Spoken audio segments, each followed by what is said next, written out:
Hello and welcome to the United Stand. I am on the United Stand as per usual. I hope you're all very excited about tonight. I'm very excited about Manchester United versus Saint-Etienne. I have to be honest about it and tell you why. I'm excited because I think Manchester United will be in the Champions League next year.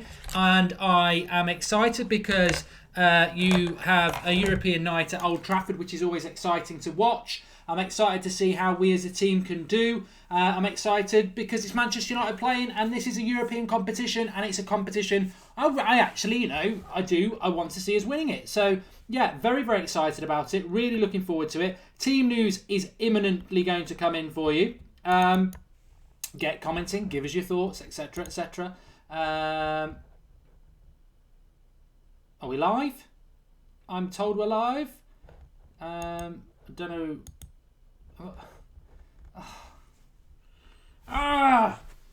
God, this really, really annoys me. Live comments is always set up to go. You go live and it bloody throws you out. Right, give me a minute while we're talking about this. Team news will come in early because it is the Europa League. It's not like the Premier League where it's an hour before. It's normally an hour and a quarter before. Kickoff is at 8:05, so we should get the team news imminently. So we're live a little bit earlier than we normally would, but you know me, I can talk for England, so I can certainly talk for you lot about Manchester United. Probably be joined by Ross at some point.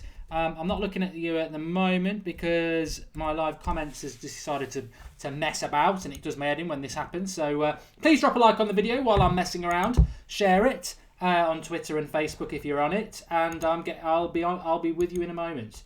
Right, live comments is up. You see, I can multitask. I'm doing men around the world proud. Right, you're all up there on your comments. That's cool. What else do we want to do? I need to open up that. That is working. Sometimes I just feel as if I'm not live. You know, I'm sat here and I'm like, I'm alive. But I definitely am live. And team news, as we know for sure, is Luke Shaw won't play. It will be Daley Blind, Bailly, Smalling and Valencia as our right back. Probably De Gea in goal, I would have thought. I would hope it's much the same team as we saw in midweek last Sunday. I want us to win 3 or 4-0 and get this game put to bed.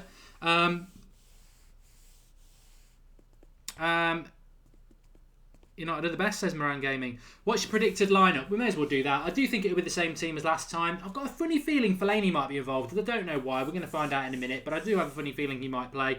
Sander Sagers has just said if we get 70,000 subscribers, I've got to do a preview in a mankini. I've always had concerns about you, Sander, to be honest. It's 12:02 a.m. in India at the moment, says Karga King. Live comments is open. Super chat is open. I will try and read comments as per usual, but if you want a definite shout out or you want to shout out your Twitter, YouTube, Instagram, whatever like that, you can do that through the $1 super chat if it is in your country. You can get pinned tweets or just a mention, whatever. Dan Butterworth says he's guessing that it'll be De Gea, Valencia, Bailly, Smalling, Blind, Pogba, Fellaini, Herrera, Martial, Ibrahimovic, Lingard. Interesting. No Mkhitaryan, no Mata in that. I don't really see the points on not playing Mkhitaryan and Mata tonight because we don't really need them to play at the weekend. Want to see the likes of Schweinsteiger, etc. playing in that one. Cridge, a boss, wants a shout out. Already missing the Fellaini wig, says Daniel Sheehan. I couldn't wear that for 3 hours, as empowering as it is. Ali Riaz with a very good point here. Saint-Etienne are a good side. I'm excited by this. Saint-Etienne are not a bad side. I don't know why people think that they are. They're a decent side. We should be beating them. But as I was saying a few minutes ago, this is a dress rehearsal for European football for Manchester United. Look at how embarrassing everybody's been in Europe over the last few years. Mourinho, you know, he's a good manager. He's well experienced in Europe. And it's about time we were at Europe's top table, winning games and doing the country proud. And I think tonight is a chance to do that.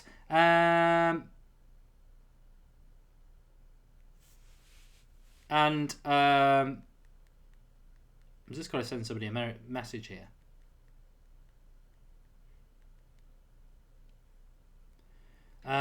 Sorry about that. And yeah, it's an opportunity for us to do really well in Europe, and it's exciting as well. Stop talking about the MUTV app. Whoever's doing that, I've seen it 4 or 5 times now. It's boring. MUTV's boring. Everybody knows that. I've told them, I've got nothing against them UTV. I've contacted them and said, look, these are the things you need to do to make it more interesting. They don't do it. They're just archaic. They're not bothered. Mickey should not play tonight, but it is. I don't know what you're saying, Louise. Mickey should not play tonight, but something about being at home. I think we'll see the strong team tonight. You look at our next few games. We've got Saint-Etienne tonight. We've got Blackburn away at the weekend, which I think we will, if he's true to form, he will play the reserves. We've then got Saint-Etienne's second leg a week last night, and then we've got the League Cup final a week on Sunday. So if you're going to play Mkhitaryan and Mata, surely you play them tonight. That's what I think. But team news says, Chris, we're just waiting for it. Should be in any minute. I'm thinking it's probably, I don't know with Europe. It's difficult. It's why we've gone slightly earlier, because you just never know with Europe when it's going to come out. Let me have a look. You like it. I feel like Roland Rat tonight. I'm saying a lot. Give me some topics you want to talk about, because we are live very early tonight, and I don't like being early this early, but we are. And you had a haircut, Mark? Nope. Probably just needs a wash. When does it start? Says Will. It doesn't start for an hour and a half, more or less. We're an hour and a half early, but you know what? Sod it, we've got loads to talk about. Rashford should play. Have you done your bets? Says Cole Caulfield. Well, my 2 bets for tonight. I don't. At the moment, we're not shouting them out or giving you links, because we've got a new deal to come in at the weekend, and we're not allowed to talk about any other bets until the weekend. And we're going to have a signed Paul Scholes shirt to give away with you. That'll start on the Blackburn game. But in fact, we've got a few new announcements for you on the Blackburn game at the weekend, which I think you're going to really like. However, but my 2 tips for you tonight, let's see if they come off, because they normally do. Zlatan to score at any time. I think you can double your money on that. So a tenner, you win a tenner back, and you get your tenner, so 20 quid. And Manchester United to win both harps. Manchester United are going to win a couple of harps. Ba-da-ding. Manchester United to win both halves, which again is even, so it's double your money. So they're the 2 I would be going for. And I do. I think we will win both halves. I really do. And I think Zlatan will score as well. So I'm happy with that. Right. Let's have a look at some of your bloody comments. Don't know why I'm talking like that. Have it. Mark, talk about the Pogbas. Pogba versus Pogba. Yeah. Whatever. Bit boring, to be honest. Bit boring. I've got to be honest. We had a live comment, but we've also got Ross joining us as well. How you doing, Ross? How you doing, Mark? You alright? I'm good. Yeah. Let me just read this comment, because somebody has contributed a $5 to the channel. It's HHR Trick Shots. Thanks, pal. And he says, I just gobbed all over my laptop. Mark, would a win in this and a 4th or higher in the Premier League make us look bigger? Would a win in this and a 4th or higher in Premier League make us look bigger? I thought you were going to say, would that make you happy? That would make me happy. Whether it make us look bigger, I mean, I'll come to Ross on this, because I think you bawled him out more than I did, to be fair. We've got a bloke in this country called Jake Humphreys, who presents on BT Sports. I may as well spend a few minutes on this. I've actually spoken to him. He's not a bad bloke. But he put a tweet out today saying that it's Arsenal fans going mad about being beaten last night. Let's put things into perspective. Still in the Champions League, above Manchester United, still in the FA Cup. Basically implying that Manchester United are not in the FA Cup. He did the draw. He also presented our last FA Cup game when we beat Wigan, and he's presenting it on Sunday. So a clown. He made himself look a clown. But we can only win, Ross, what we are in. Of course, we want to be in the Champions League like Arsenal are for the next week or two, and Man City. But we've got a new manager. Mourinho has got no bearing on us being in the Champions League until next season. Then we can say, he didn't get us in the Champions League. It makes me laugh how these rivals have a go at us for not being in the Champions League and Mourinho, when he's inherited Europa League. He said that yesterday. And every tournament that we're in. From August, we are still in every tournament. I mean, I know people think Chelsea have won the league, fair enough, but we're still in it. So, 4th and the Premier League, would that make you happy? Would you think that would be a good season? The Europa League and 4th. Yeah, I'll be over the moon with that, because we're we forget that we're Manchester United and we need to win trophies, and that's more than that's a lot more than Liverpool are going to do this year. The only trophy that Liverpool have is to finish above us this year, and I think that's it for them. It was interesting listening to Mourinho today talk about. They asked him the question in his press conference about, will the Europa League affect you later on in the season? And he didn't beat around the bush. He said yes. If we are still in the competition and we're in the Premier League and we're in the FA Cup, it's going to be detrimental to our league form. But at the same time, and he's absolutely bang on, that we're not gonna go and play Saint-Etienne looking to lose. We're gonna want to progress every round of this competition. We're Manchester United. We don't on purposely dive out of competitions. That's not what we're about. And do you know what? It's a competition we've never won before as well. So I think why not? We could win it. I don't think it's going to be our ticket into the Champions League, to be honest. I know it's a way of getting in, but it's too risky to risk it all on Europa League. We need fourth, in theory, is the bigger trophy for us. But, I think that we need to be going to these competitions, this FA Cup, League Cup. And, in theory, we could have a treble this season, which, if Chelsea wins the Premier League, I think a treble in all them other competitions will far outweigh that as a competition prize. Thanks to Lewis Gaming HD for telling me the comments had frozen. I've changed that now, so it should be working fine. In fact, it is. I just saw it move, so that's good. I agree with you. I don't know whether you watched the show last night, Ross, but I was saying that it's from this point, it's 11 games to win the Europa League, and one slip up and you're out. That's it. So you could win 8 games and get knocked out and waste that 8 games of effort. It's a big effort to win it. It's 11 games. Liverpool tried it last year and they fell at the final hurdle. But Manchester United, 11 games to win the Europa League. There's 13 games left in the Premier League. So it's more or less the same thing. Can you do both?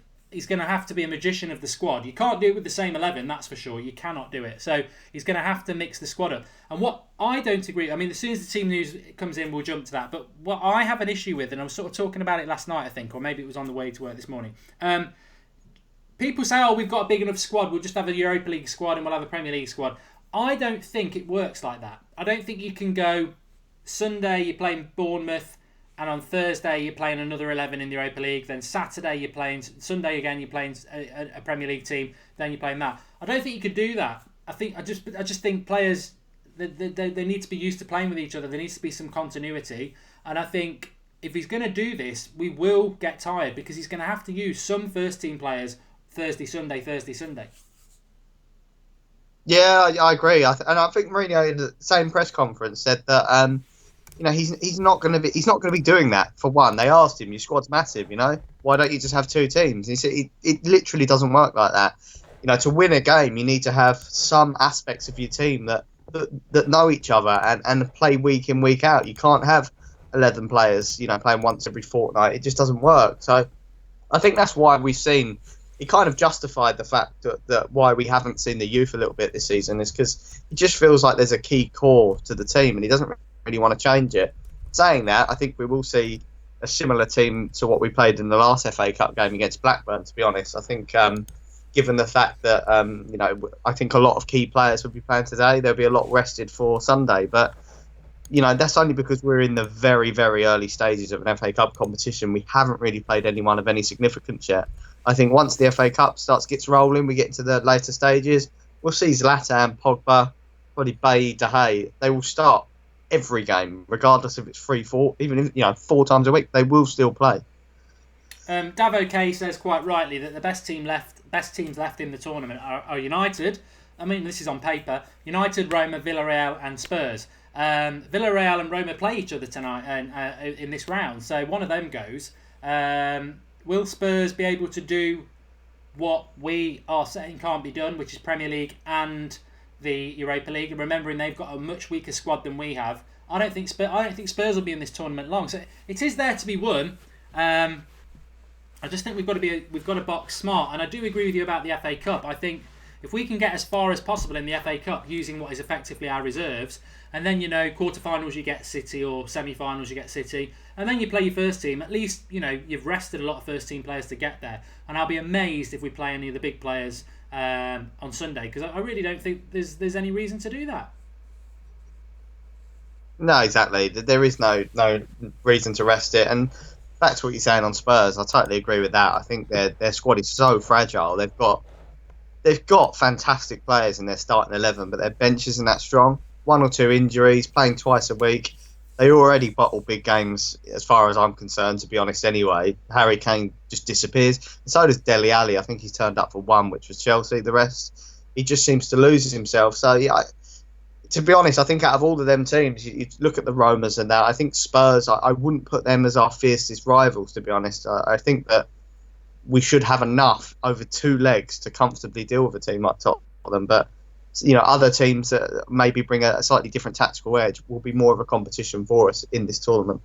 I mean, Mega Gabby Boy says that Atletico Bilbao are in it. They are, and they're a good side as well. I mean, my ideal situation is that we maintain the fight for the top four, and that's in our hands, and we just keep chipping away at the Europa League. I don't necessarily want to see our first team playing every game in the Europa League, but maybe if we can get through Saint-Etienne, get a decent draw again, get a decent draw after that, keep in the fight for top. As long as it's an option, great. As long as we're in the tournaments and we're in the fight for top four, great. It's when things start to fragment a little bit that you start to go, right, we need to prioritise.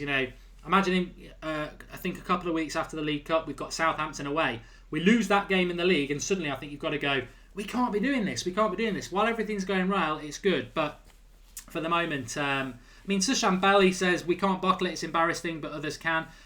Who knows? I don't know what your thoughts are, Ross. I mean, we should be beating Saint-Etienne, but show me an English team that's done well in Europe in the last 3 or 4 years, and pretty much you can be called a liar. I don't think people understand. Just because we've got the best brand and we've got some fantastic players and fantastic football, English football's not great in Europe. So we've seen a struggle at Wolfsburg last year, and we've not been great this year. So we should beat them, but let's not dismiss it. If we win 3 or 4-0 tonight, I think it's a good result because Saint-Etienne are not a bad side. Yeah, I think there's one reason for that, and the fact that English teams, let's be honest, have failed in Europe over the sort of last 5 years.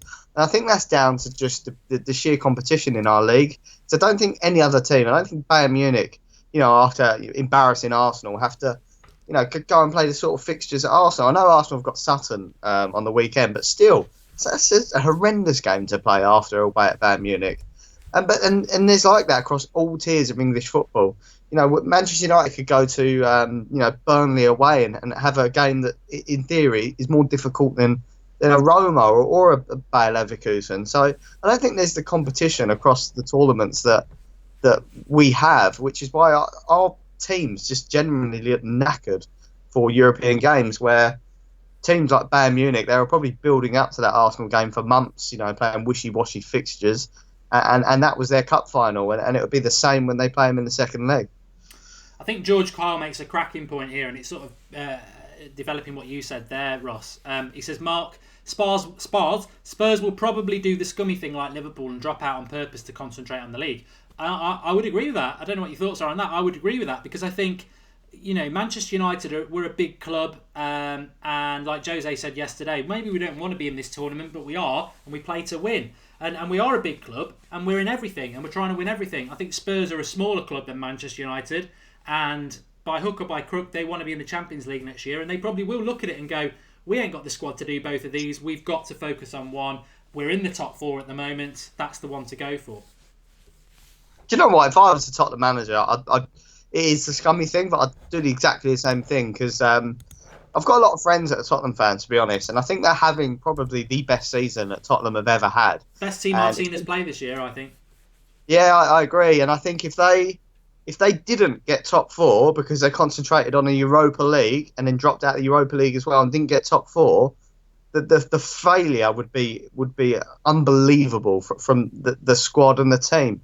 So they need to pick one because their squad is so thin. And looking at them and looking at the competition they have in Europa League, I don't think that they can win it. I really don't, especially if we're in it, and that's not being big-headed. But I think in the league they've got enough to get. I think second position is Tottenham's. Whether they choose to take it or not is their issue. But they want it, they can have it as far as I'm concerned. So I can't see any other team challenging. Davo K says it's much easier to get top 4 than winning the Europa League. Don't underestimate this competition. I totally agree with him. I want us to stay in this tournament. I do. I like European football. I like from being a young lad. I remember when the Champions League really kicked off around the 90s with United in it, and it was really exciting. I know it's not the main tournament, but as I keep saying, that's not our fault. It's Van Gaal's fault. In relation to Mourinho, this is the only tournament we're in European-wise. We may as well use it as experience for next year, because we don't want to get caught cold like Van Gaal did. We'd been out of Europe for a while, hadn't we? A couple of years, well, with Moyes. And then we went in it and we didn't even get out of the group stage. So the positive about this, I think, is if we play a strong team tonight, a bit of European football, it gets you used to what is something that English clubs really do struggle with. Tyrone Williams was saying he'd be quite happy if we get knocked out of it. And Manchester United will win 4-2. Both Pogbas are going to score, says Felipe. United should go for the win in every match, even if 66 matches until May. I do agree with you in relation to that, Hafsa, but I just think it's very difficult to do. It's really difficult to do. Team news is not in yet. I'll let you know as soon as it is. But yeah, it is difficult to do. I mean, I'm enjoying it, Ross. I don't know about you. I like the fact that, as I said yesterday, Liverpool, we've got 4 games in 2 weeks. Liverpool haven't got a game in 2 weeks. They're sat at home having a pot noodle and a wank, and we're playing 4 games. And they're going on about 6th. I would not swap. I find it so funny, Arsenal and Liverpool saying you're in 6th, because I would not swap our season at the moment for theirs. I know we're behind them at the moment, but I really, truly believe, well, I know for a fact that the season doesn't end till May. And I know for a fact that if we keep playing the way we are and the way the fixtures go, they don't look further than their nose. We've got Bournemouth at home next. They're playing each other. So we are going to go above them as long as we win the games that are there ahead of us. But the season's not open until May. Arsenal are out of the Champions League. All they've got is the FA Cup and top 4 to play for. Liverpool have only got the finish above United Cup to play for. We've got the League Cup final, the FA Cup, the Europa League and top 4. And, I'd like to be in the Champions League. I'd like to be challenging for the title. But we said at the start of the season, little steps. And, I'm more than happy with what's happening with United at the moment. Yeah, the whole... Team news is out. Sorry, we'll come back to that. Team news is out. I'll let you crack on with that, mate. Romero in goal, Valencia, Bay, Smalling, Blind. Fellaini starts, I told you. Herrera, Mata, Pogba, Martial, Ibrahimovic. Bench of De Gea, Darmian, Rojo, Schweinsteiger, Lingard, Young, Rashford. So, no Mkhitaryan is interesting. Midfield is probably going to be Herrera, Fellaini and Pogba. Mata on the right, Martial on the left, Zlatan up front, Romero in goal. Thoughts on the team, Ross? I'll get that typed up. Do you know what? It's a slightly different team to what I imagined him playing, to be honest.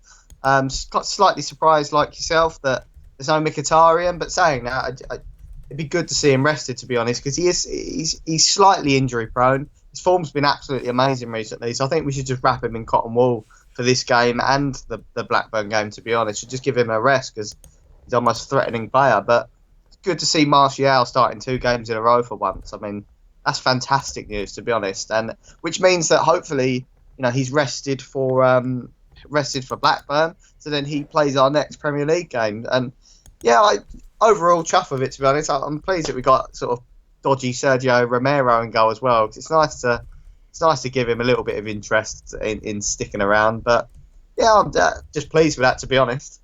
It does go back on what we were talking about a few minutes ago about Mourinho's priority in this. It is what we feel. I mean, to be honest, I think this is more or less what we will see if we're going to go for the Europa League. We will see a mixture of first team player and squad player. I thought he probably would go with our strongest team tonight. I'd say, looking at it as I type it out, obviously the front 3 certainly of Martial, Zlatan and Mata, Pogba, Herrera, the back 4. So there's squad players wise, you've got Romero and Fellaini playing, I suppose. Apart from that, it's our first team.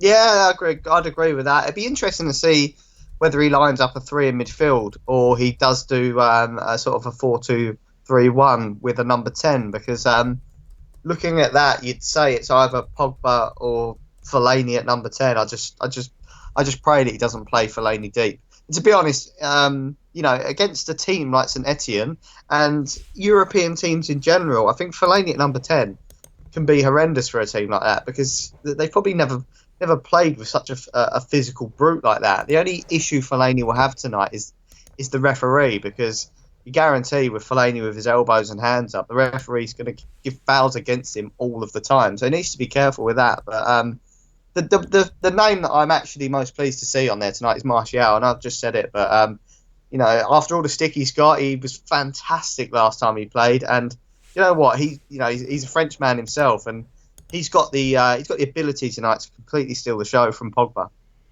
Yeah, Fellaini, I wish I'd put a fiver on him starting. I said he would start, and obviously he does.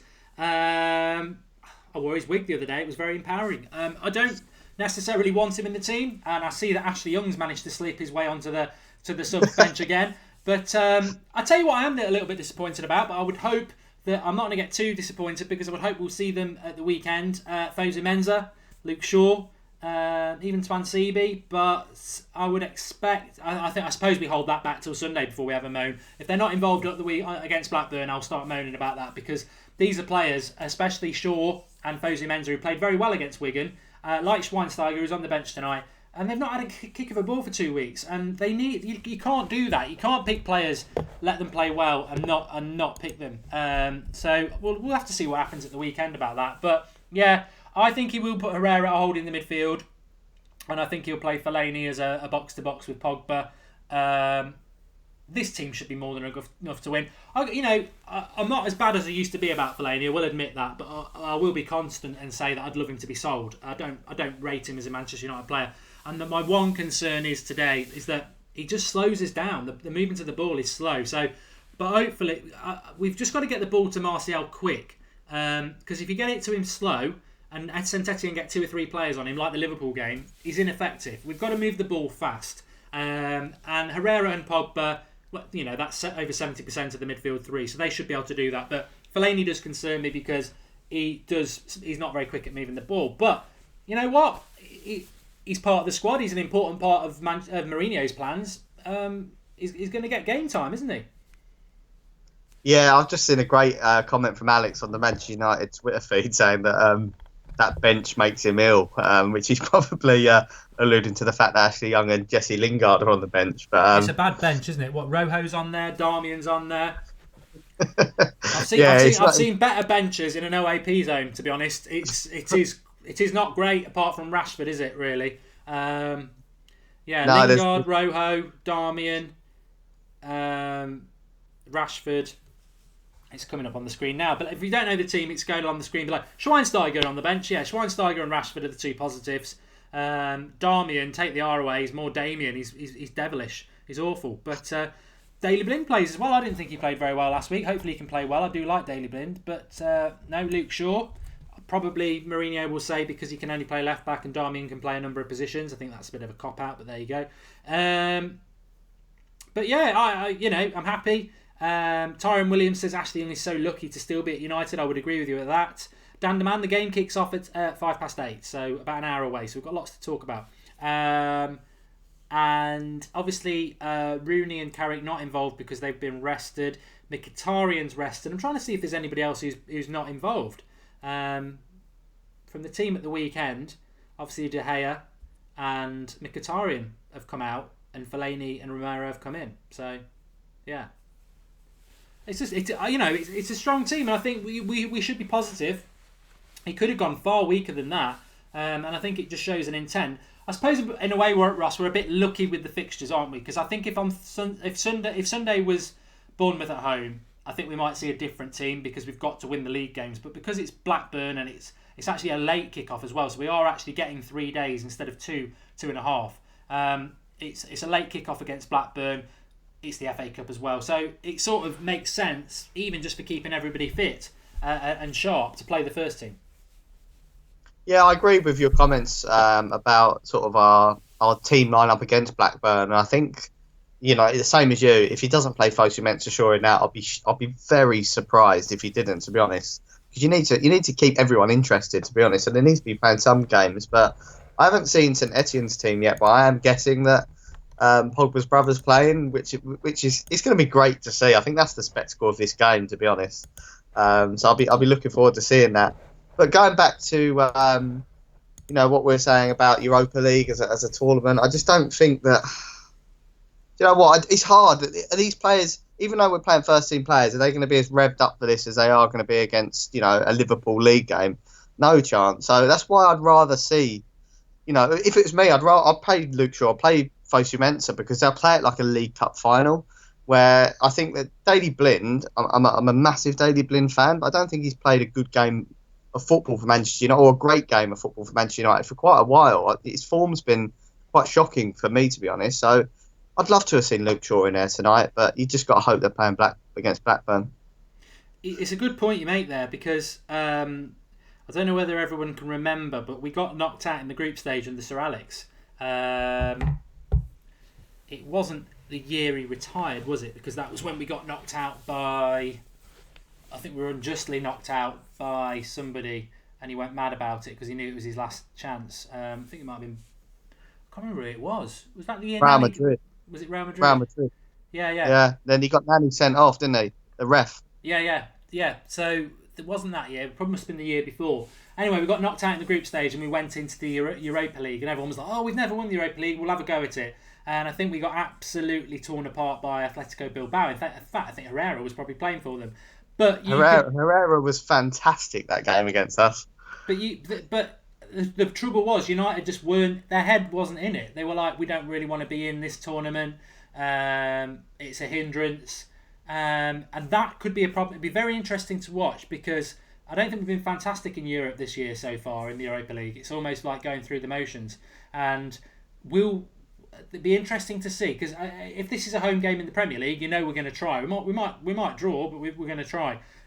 If the aptitude isn't there from the players, then we'll notice that pretty early on. And we as fans, no matter what we want, if the players aren't up for it and it's not a priority, that will become abundantly clear very quick. Because everybody who plays Manchester United in the Europa League, they're not top table European clubs. They are, they're the Liverpools of their league, mid-table clubs, and they will be up. They will be up for Manchester United. They will be up for it. It's a big game for them. I work with a lot of Villa fans because I work in the Birmingham area, and they have got Steve Bruce in charge. They've made some good signings in the Championship. They can't win a game for love of the money, and the big problem is they have got players who mentally are not good enough. And they're playing in a league where every time they play Aston Villa, it's like a cup final, because Aston Villa are a big club.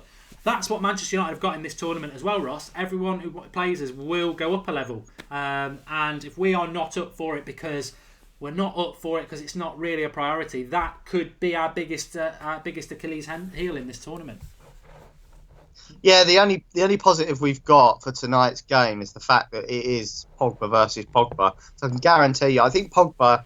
Man United's Pogba is a future captain of our club, and there's no way he's going to, allow players to play sort of substandard tonight against his, who would want to be beaten by their older brother's team? It's just embarrassing. So you can guarantee that if anyone's on that pitch is playing slightly poor, he's going to be in at their ear, and I think we'll hopefully see a big performance from him tonight. But as you said, for Saint-Etienne, this is their cup final, and do you know what? If I was their manager and I was looking at United's team lineup, you'd be looking for a weakness. I'd say Romero in goal, and I'd be telling all my players to just bang long shots, because he hardly plays, and when he does look shaky. I saw someone tried to tell me on Twitter that we have the best substitute keeper in the world, but I think he's far from it, to be honest.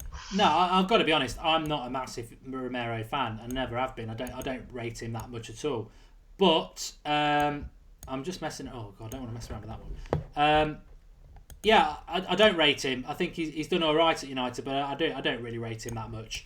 I'll never forgive him for the points he dropped against Swansea when we had the issue with David De Gea. So, but why shouldn't he play? He's the reserve goalkeeper, and we'll see what happens tonight. But we should be winning this game. We're away. The next game's a really weird time. It's 5 o'clock kickoff. That's the bad thing about the Europa League. It's rubbish in that sense. But I do really believe, no matter what we want as fans, and a lot of people want to win the Europa League because we've never won it, I think we can do it. I'd like us to stay in as long as possible because it's exciting. But I just think something's got to give, and I just think it's a risk. And the Premier League should be the priority, is all I would say about it. We're pushing for 68,000 subscribers tonight. That's why I've put the subscriber number in the top right-hand corner. We've been hanging around 67,950 all bloody week. It's been a really slow week. So if you are new to the channel, please subscribe. The hologram's in the bottom right-hand corner. And let's get that 68,000 done and dusted. And if you are new, welcome. You found a fantastic community. Get on the live comments. It is the fan channel for the fans, made for the fans, by the fans. We're not the voice of the fans. Some people start going on about this. We're not the voice of the fans. We're just fans talking about football, giving you a fan opinion. I must make that clear. I don't know where people get this from, but that is not the case. But what we are is the global Manchester United fan channel, and we know we get a lot of people watching from all over the world. Somebody's already said it's gone midnight in India where they're watching.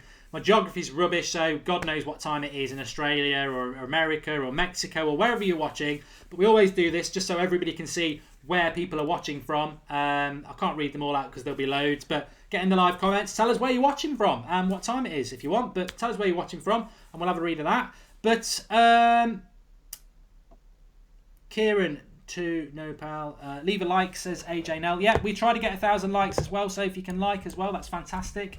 We're whizzing up to 68,000. I'm watching that number. I'll try and note it when it happens. But no Mkhitaryan, let's just talk about that for a moment, Ross. Obviously rested because he's probably one of our best players at the moment. Do you think we'll see him against Blackburn on Sunday now?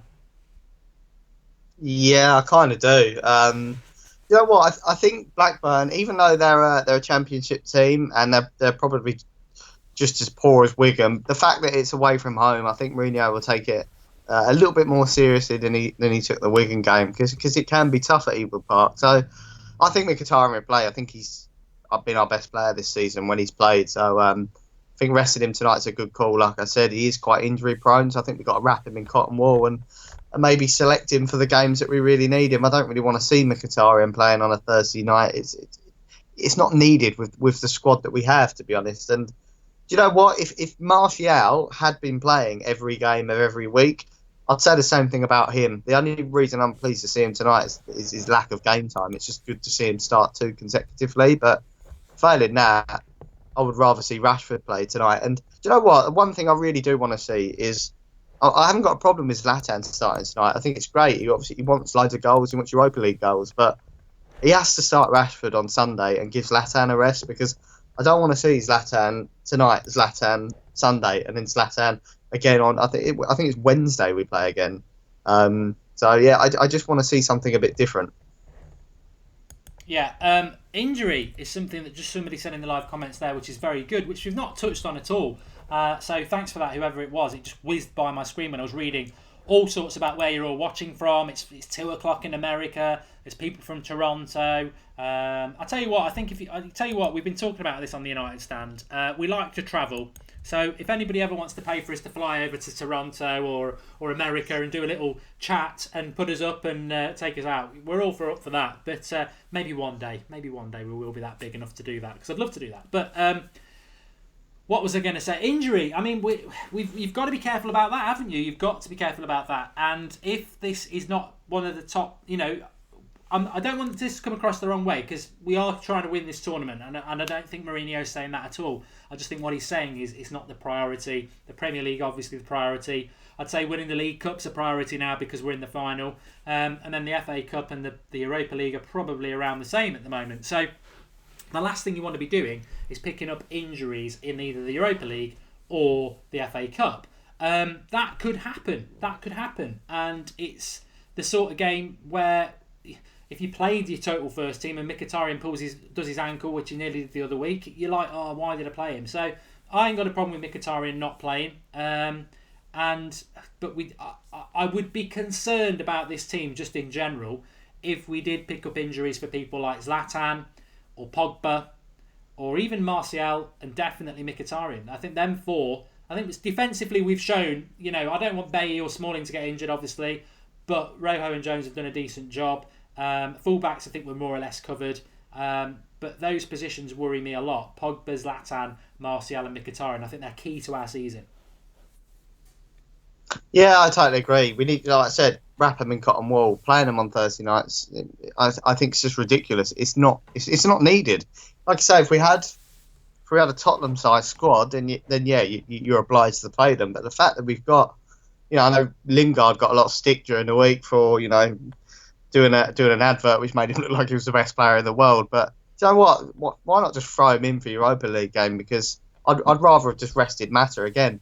Mata's not that injury prone, so I think you can get away with that. But especially the more injury prone players, we need to just protect them from this tournament. It's probably one of the, I know we're struggling for centre backs at the minute, so Bailly's got to start, but Bailly can be prone to an injury as well. So for me, Thursday nights, I'd rather not see him playing because he is and he was last time he played absolutely phenomenal. I think when he was out at the African Nations, I kind of lost touch with how good he was given the form of Jones and Rojo. But having him back is just it's brilliant to have. And again, I don't really want to see him playing Thursday nights or cup games because Premier League is number one.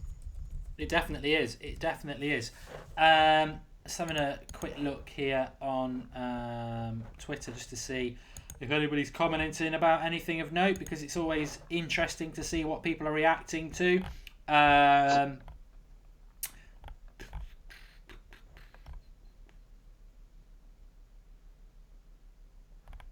Somebody's moaning about Gary Neville's hotels in Manchester.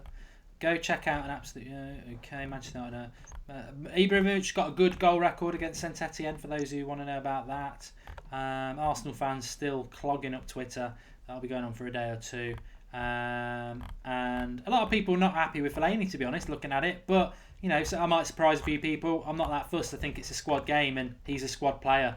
And he's apparently, according to MUTV, this is interesting, Mkhitaryan's ill. He's not been rested, he's ill. So, one way or another he's getting a rest. Hopefully it's nothing too bad. Maybe we won't see him against Blackburn then, but if he's going to get ill, it's not a bad time to get ill, I suppose.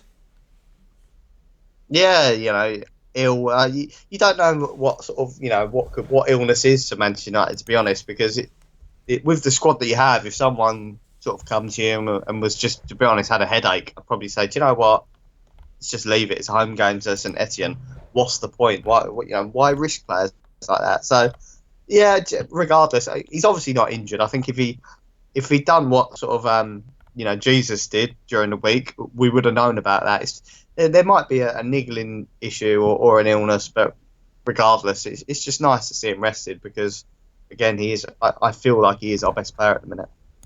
Just looking at the Spurs team, quite a strong team. They're away in Belgium, aren't they, to Genk, I think it is. And, they put quite a strong team out. Didn't need to do that, but I think, being an FA Cup weekend is no problem to do it. I think we'll really see how serious Spurs are taking this tournament when they've got a Premier League game afterwards. Viniac says the Luke Shaw situation has been blown out of proportion. He will play in different competitions and work his way back in, much the same as Mkhitaryan. And Big T says, thoughts on Mark Clattenburg leaving? Well, we've got a few minutes, so let's talk about that. I tell you what, I'm going to be totally honest with you. I cannot stand Mark Clattenburg. He is a bad referee. And again, I was talking about Romero and a bad performance he had when Van Gaal was manager. I just always remember that Manchester United were playing quite well with Di Maria. We went away to Leicester and we got beat 5-3. We were winning, I think we were winning at least 2-1, maybe 3-1. And he sent Raphael off. It was never a sending off, it was like a push. And he gave a penalty. No, he didn't send Raphael off, he gave a penalty. And it was just a shoulder barge.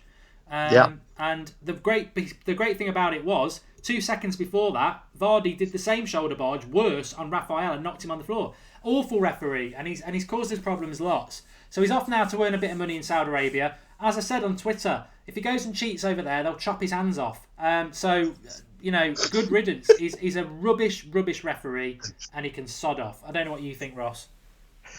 Yeah, no, I absolutely hate the guy. He's just, you know what? Some referees make mistakes, and you kind of sympathise with them. But the thing I hate about Mark Clattenburg is he makes mistakes, but he still thinks he's an absolute god. And this season particularly for me, he's been just as bad as every other Premier League ref. And to be honest, I don't think there's a Premier League ref at the minute that I would see that if they told come out that they were leaving to go to any league in the world, good riddance to him. And it just goes to show you where Clattenburg's mentality's at, because he's probably going to try and portray that he's done it all in the game and he's ref the major finals, so he's got nothing more to prove in the Premier League. But the real reason is that you're out of touch with the Premier League now. You're not good enough to ref in the league, and you're escaping from it, and you can't take the stick anymore, which Do you know what? He's cowardly, but good riddance to him. I think he's an awful ref, and I think he gets to. He needs to be the last of this celebrity ref culture, because I think he's one of the ones, along with Howard Webb to a point, that brought this celebrity ref culture in, and it needs to go. I don't want to know a referee's name. I want it to hear it at the start of the game, and then that's the last I ever hear of that name, and I forget it. But at the minute, the refs seem to create the biggest storm around football, and it's backwards and it's wrong. Paul Bales says United are second from bottom in penalties given this season. I think, we'll spend a minute, because we've got a bit of time, just to say, I totally agree with what Ross said there. I think the referees, we haven't had a bad decision for a while, and we've not even kicked this game off yet, and it's European, so it doesn't matter. But in general, across the Premier League, and we've been victims of it terribly, I think being second from bottom of the penalties given league is ridiculous, the amount of attacking football we've done. And I think there is an agenda, definitely, against Mourinho. I've said it so many times. But in general, Premier League refereeing, not just United games, is ridiculous. And Clattenburg is exactly what they used to say to kids in the Victorian age. Referees should be, seen but not heard. We should not be knowing about what a celebrity he is or anything like that. And him going off when he's actually, he should be, as a top Premier League referee, you should be like, well, he wasn't Premier League, the Serie A bloke, Collini. You should be retiring when you're old, when you can't play it anymore. He's retiring when he's got years left to go and earn money because he's a celebrity. That's not what being I nearly swore, a referee is about. You don't become a referee to be a celebrity. But I see the same with Michael Oliver. I think he's right up there as well. He's useless. The refereeing's poor, and it's really poor. And I think the problem with it is, I don't necessarily agree with referees having to come out and give their opinion afterwards, because I think that's a road you don't want to go down because they get undermined, etc. But I think the FA just backing them all the time, it's ridiculous. This, you're messing around with fans' weekends and lives and stuff. We deserve a hell of a lot better. Tottenham are losing. This is why I really don't know what we're going to get from United tonight, because it's Europe. Are they going to be up for it? We just don't know. And it's a different ball game. Spurs pretty much been beating most teams. They go away in Europe to a Belgian side and they're losing 1-0. Don't fall into the trap. Go on. I looked at the half-time sort of review on that, and half-time they said that Ghent have been absolutely battering Tottenham. So it's a strange performance from Tottenham tonight. Yeah, well, don't fall into the trap that because our football's entertaining, we live in a bubble. It's called the Premier League, and we don't play European clubs that often. But when we do, we tend to get our noses knocked out of joint, and it happens consistently. Richie CR's contributed $2 to the show through the super chat, which is the dollar thing at the bottom of the live comments. If you want to contribute, please do leave a question and we'll read it out for you, guaranteed. He says Clattenburg is just shit. Hope he never comes back. Yes. Well, like I said, if he goes and cheats over there, he's in trouble. If refs, okay, Fellaini will score tonight, says James Pullen. I've got a funny feeling he will as well. I don't know if you've got a bet on tonight, Ross. I personally haven't, because we've not got a deal with anybody at the moment. Hopefully that will start up on Sunday again. We've got a signed Paul Scholes shirt to give away. But if I was putting a bet on tonight, I'd go United to win both halves, which is evens. So you put a tenner on, you win a tenner back, or I'd go Zlatan to score, same odds at any time. Yeah, I haven't got a bet on, basically just because of what you said. It is, Europa League is so unpredictable. You don't know what's happened. But yeah, Fellaini to score is a great bet, because again, European defenders, Fellaini's height. It's it's destined to happen. To be honest, he just needs. It's all about the service. It is. We're struggling tonight. I don't know what's going on. I think we're in that sort of twilight zone of 67,900 subscribers, because we've been stuck there all week. We still can't get over 68,000. We're 4 off at the moment. Please subscribe to the channel if you're new. Bottom right hand corner. Let's get over 68,000. I'll be glad to leave the 67,000s alone. Jeff Hindley says, "Is that Howson?" Definitely not. It's Ross. I normally call him Paul, actually, but it's definitely Ross. 4-0 to United, says Andre Robinson. He's even given us the goal scorers. 2 for Zlatan, 1 for Fellaini, 1 for Mata. United to win, says Kratos. I'm looking forward to it. I must admit, I am looking forward to it. I look forward to every United game now. I said that at Christmas. I think every game, it always does matter, but we haven't got any leeway in anything at the moment. We've got no leeway in the league. We can't draw games. We've got to win. And in the cups, in cup football, you've got to pretty much win. I know you can draw, but we don't really want that. Look at some of your comments for a moment, see what people are talking about. Spurs 1-0 down. Is it Harry Phelan says, would that be your ideal lineup? Which is a fair question to say when we are obviously in the Europa League.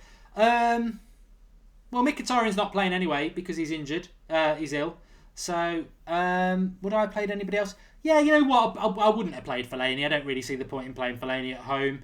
I think he's a last 20 minutes player. I think that's what his value is. I don't think he's a starting player. It does annoy me a bit. But I would have played Schweinsteiger. That's the only change I definitely would have made, Ross. Yeah, I would have probably gone something completely dramatically different. Not saying that I disagree with the lineup, but if I was the Man United manager at the minute, I'd have probably played Fosu-Mensah, Twanzebe, Luke Shaw, because, do you know what, I still think we're in a bit of a win-win with the Europa League, because, if they play well, it creates this. Do you remember how excited we were when the lineup come out for, I think it was the Wigan game, and we had Shaw, Twanzebe on the bench, Fosu-Mensah, Schweinsteiger started. It just creates this atmosphere in Old Trafford, because they're seeing something different, something special. Do you know what, if it doesn't work, you've got another leg to try and sort out the error, and two, if you dive out the Europa League, yeah, you might get a little bit of stick from it on Twitter, but who honestly cares? We can focus on getting off 6 spots. I think it's a complete win-win to play some of them younger lads, but you know what, that's what I would have done. I don't disagree with this lineup, and I think whatever team Mourinho puts out, I will back it, because I still think this team will win. Yeah, me too. In relation to the FA Cup game on Sunday, obviously we've got such a big squad. Do you think we'll see any of these players playing on Sunday that are playing tonight, or do you think they'll just be totally rested? I think that's an interesting one. I think we will see maybe a centre back from this team, and maybe do you know what? No, I don't think we will. Just thinking about it, I really don't think we will. I thought Herrera might play, but no, I think he'll probably play Schweinsteiger against Blackburn. So I think we'll probably see a complete different starting 11. Yeah, I would hope that Carrick's obviously, the thing is, Carrick and Rooney have got to come back in, haven't they? They've got to come back in for the game on Sunday. Apparently they're carrying knocks. So if Carrick comes back in, does that mean Schweinsteiger doesn't play? I don't think Carrick's. I don't really see Schweinsteiger as a holding midfielder anyway. I think he's more of a box to box. But I wouldn't be surprised in relation to Schweinsteiger. I don't think we'll see Schweinsteiger going in the summer. I don't know what anybody else thinks. I just don't think we will. I think that he will gradually work his way into the team. He's played one game and he was fantastic. And I think he will again. I think he'll get on at some point and he will start forcing his way into this team. Whether Mourinho wants that to happen or not, I just think he's a top quality player and he will work his way into the team. And I hope we do see him a bit tonight, because it'd be nice to see him get maybe 20 minutes tonight and then start the game on Sunday. Yeah, do you know what? I can't believe that last year under Van Gaal we lined up with a centre midfield of Carrick, Schweinsteiger and Schneiderlin. Thought we were going to win a game, because the mobility in that midfield is absolutely ridiculous. But I agree. I don't think Carrick's going to stay. I haven't heard anything of a contract talks. I keep hearing about a testimonial, which could happen. I think this is probably his last season at Manchester United, and I think, do you know what? It's probably right, because I still think he's important for Manchester United. And I think that's where Ryan Giggs and Paul Scholes hit the nail on the head, which is, Ryan Giggs not so much, but leave when you're at the top of your game. Don't do an Arsene Wenger and let it get to the point where people are crying for your head. A little bit like Wayne Rooney as well, which is why I think he should leave, because it's getting a bit of a farcical issue. So I think Carrick will go and should go, and I think Schweinsteiger he'll stay, because I still think he has a contract for next year. Is that right, Mark? Schweinsteiger, we can yeah, it does. Yeah, we'd have to. I think it was a 3-year contract, and it's only year 2, isn't it? So yeah. So yeah, well, I think he'll honour it, and I think he'll leave at the end of that contract, and then he'll probably go to America. A lot of people are saying, is it Stephen Howson's brother? It's because I'll tell you what, I've got to shave my beard off, then I'll look like Paul again. Yeah, okay. Mudiagu has contributed $10. That's what when it highlights up that you can do it through the super chat at the bottom, through the $sign, and it pins if you go over $5. So that's pinned at the top there. He says, "Keep up the good work, Mark. Buy yourself a burger. I love listening to this channel." Lawrence from Mississippi, USA. Thanks for that, pal. And he's I think he's made another comment as well. No, he's done it twice. Don't know whether he meant to do that twice, Lawrence. Lawrence. But thank you very much. Thank you very much for the contribution. And you're all fantastic anyway. We've hit 68,000 subscribers, which is a big thing for the channel.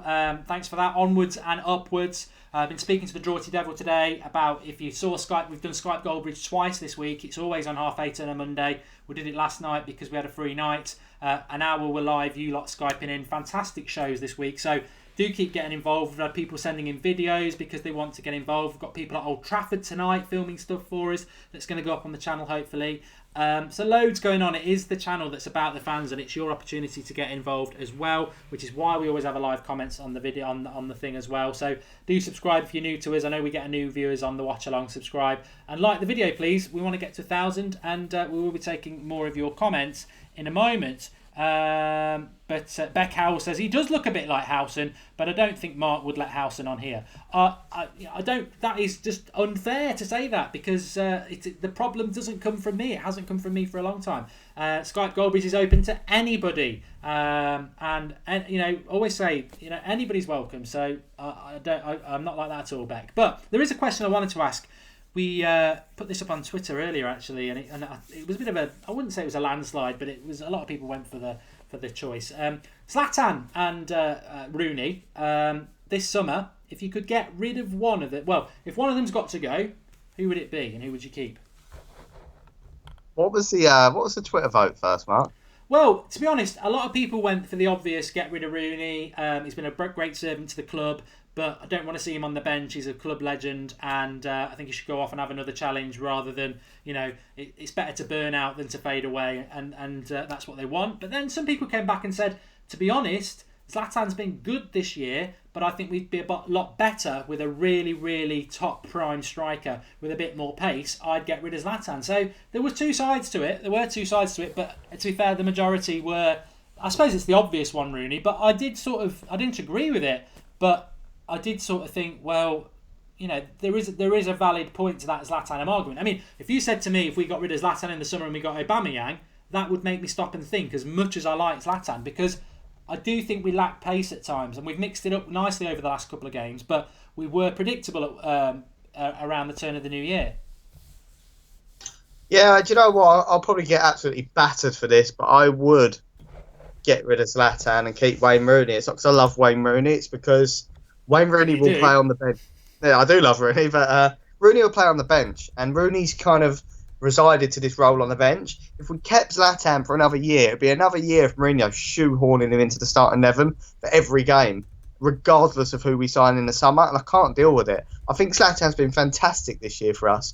I think he could have been better, but I think he's been better than I expected him to be, in all honesty.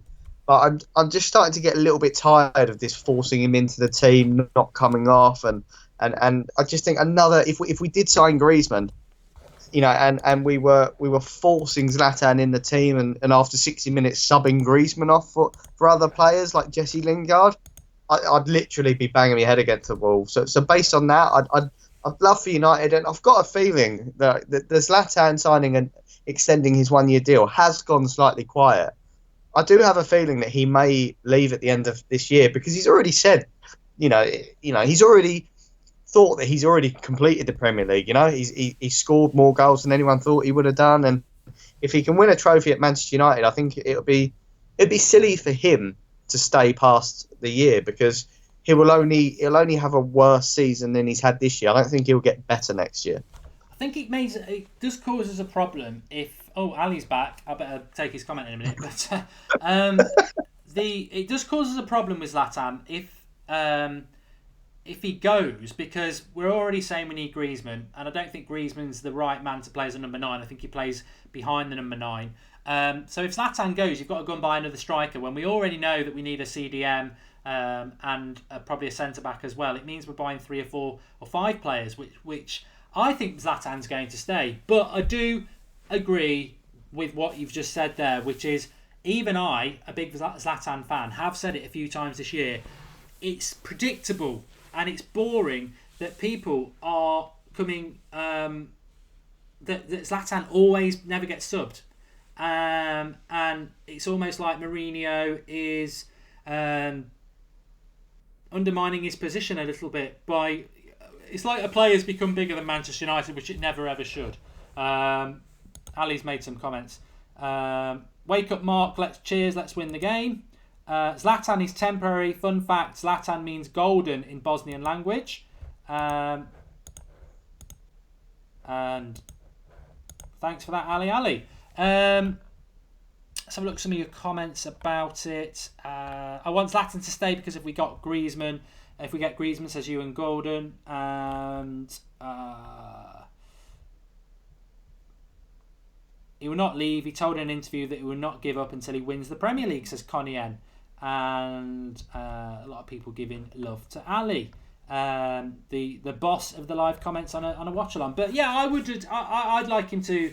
I'd like him to stay. I think he will stay, but I wouldn't like it with any player. The predictability that they will always play 90 minutes when they're not playing very well. It's almost like he is given sort of a free pass and he's bigger than the club, and I don't like that from anybody. Sir Alex Ferguson would sub Cantona. He would sub Giggs, he would sub Keane, and he would make that really, really clear. So I don't. That is one aspect I don't like, but I do think he will stay. I don't think he's going to go anywhere. And if it was me out of the two, I would like Rooney to go. I'd love to see Wayne Rooney at Everton. I'd love to see Wayne Rooney go to another Premier League club like Everton for the last couple of years and play week in, week out at a level that suits him, because he's not United level anymore. And I'd support him there and wish him all the best. So yeah, I would like to see it happen. I think we've got a really interesting summer, and obviously the United stand will be there throughout it, talking transfers and everything. But I think we will have an interesting summer because there's question marks on players like Carrick, Rooney, Schweinsteiger, even the likes of Fellaini, as to whether they will come or go. So yeah, very, very interested to see what will happen, and obviously players coming in through the door as well. Yeah, I'd love to see us with the whole replacing Zlatan. I don't think Griezmann is the one. Like you said, I think Griezmann's more a Rooney replacement. But there's a lot of number 9s out there in the transfer market, and given the financial power that Manchester United have, it'd be nice to see us go out and spank the transfer market again. Or do you know what? Why not start shoehorning Rashford into Zlatan's position this season? Because I don't think he's ready just yet, but just to give us a second option. Because like you just said, the most frustrating and predictable thing is that the back four of any team knows that they're only going to have Zlatan for 90 minutes. And if that changed, and if we had Rashford over the top for 15 minutes at least, I think it would it'd switch up our game. But then it was an awkward conversation, or awkward question, because in all honesty, I want them both to go. And that sounds even more bizarre, but I think it's Rooney's time to go. I think, and I would love to see him at Everton. I'd love to see him in the Premier League. I'd love to see him, force Everton to above Liverpool, still below us, but above Liverpool, because that is his boyhood club, and I think he does owe Everton quite a bit. He wouldn't be where he is today without them. So I think he shows a lot of respect for them, and I think it's time to go for Manchester United. He's broke the record. He's done everything that he needs to do. Let's not have him hanging on, withdrawing 250 grand a week out of us. I do. I think the problem is whether Everton can afford it or whether he'd take a pay cut. But if he loves Everton, he should do. He should do it. I'm just sending a message to somebody who's actually at the ground for us at the moment. It is Jacob, who's on Twitter, so that's good.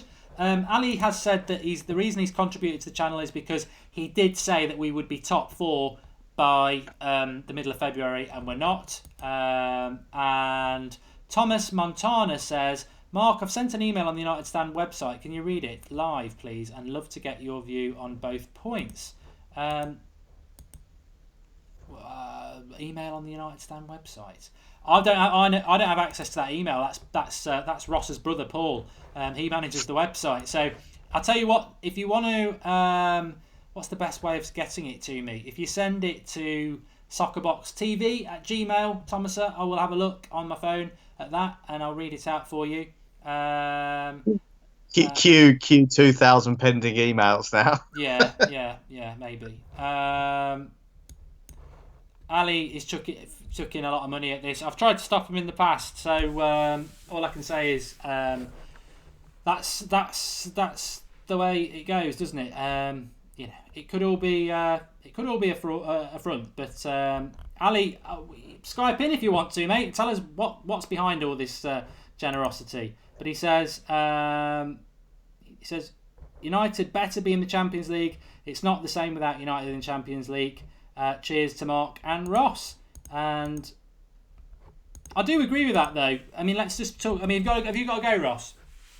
No, I'm all right. I've got to go about 10 to 8. I've got to go, so you've got a bit of time. No worries. I know this is one of the things that sort of touched on a bit last night on Twitter, that we've not been good in the Champions League, but I think the Champions League misses Manchester United because, in total honesty, Mourinho has not been in the Champions League with Manchester United, and Mourinho is a good Champions League manager.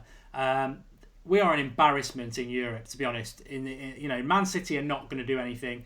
Arsenal have obviously got absolutely ripped apart. Leicester, it's inevitable. They're nearly getting relegated from the Premier League, so they're not going to do it. The sooner Manchester United get back in the Champions League, the better, because I don't think we'll ever lose the top 4 positions, but we're never going to bloody win it. And I'm not saying United will win it under Mourinho, but we're an embarrassment. It's like, since United have been out of the Champions League, everyone just seems to have taken a step back. It is weird. I think the last time we were properly in it was with Sir Alex Ferguson, and like we said, we were robbed by Real Madrid and the referee. Funnily enough, Mourinho was the manager at the time. We were obviously awful when Moyes had his season and Van Gaal had his season in the Champions League. But I think the rest of Europe miss Manchester United in the Champions League because I just don't know. I mean, I thought the Premier League was bad last year. That's why Leicester won it. They took advantage of a bad league. I don't think it's a hell of a lot better this year. I don't think Chelsea are amazing. I just think everybody else is inconsistent. I mean, as much as I laugh at Liverpool, their results in January are a joke. They're not in Europe. All they had was the FA Cup and the League Cup, and they were playing quite well up until Christmas, and they've absolutely blown it. Absolutely blown it. I just don't think English football is that strong. No, and do you know what? It's the Champions League needs Manchester United as a club, but it needs everything that United have built over the past sort of 9 months as well. I mean, the Champions League needs Jose Mourinho. He's won it twice now. With quite poor teams. Well, Inter Milan weren't poor, I'll give you that, but teams that shouldn't have won it in that year, which 2 fantastic achievements.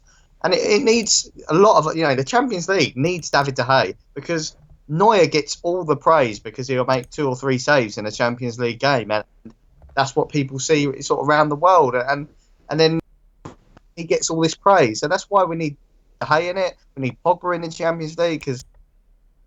Oh, I've just lost Ross by accident. I didn't mean to. Let me get him back. Sorry, Ross. I cut you off by mistake there. Yeah, I see you left the conversation. Sorry, carry on. Yeah, I was just saying that I just think the Champions League needs United and sort of everything that comes with us, and then I don't know if you got my points about De Gea, but I just think that Neuer gets banded as the best goalkeeper in the world basically just because De Gea isn't in the Champions League, and people see what Neuer is doing because people get to see him in the Champions League, where De Gea maybe doesn't get that exposure around Europe currently. I've said for a long time that I think that De Gea is the best goalkeeper in the world, bar none. But we don't play in Europe, and that's the problem, as you just said there.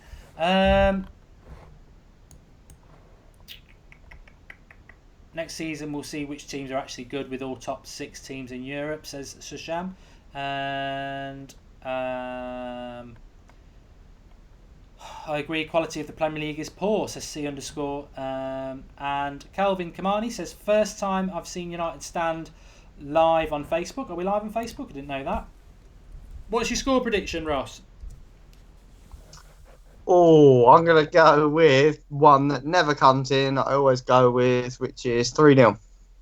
Yeah, I've gone 3-1. I do think it will be 3-1. And I just think that Saint-Etienne might get a goal. But Saint-Etienne are the unknown. I mean, how good Saint-Etienne are in comparison to somebody like... I'd say they're probably a bit like Stoke. I think they're around that level. And, that could be a problem for us. But the thing about European football is it is technically better than Premier League football. And that's what we need to be fearful of. Because they could cause us a few problems tonight. I hope they don't, because we need to. But oh,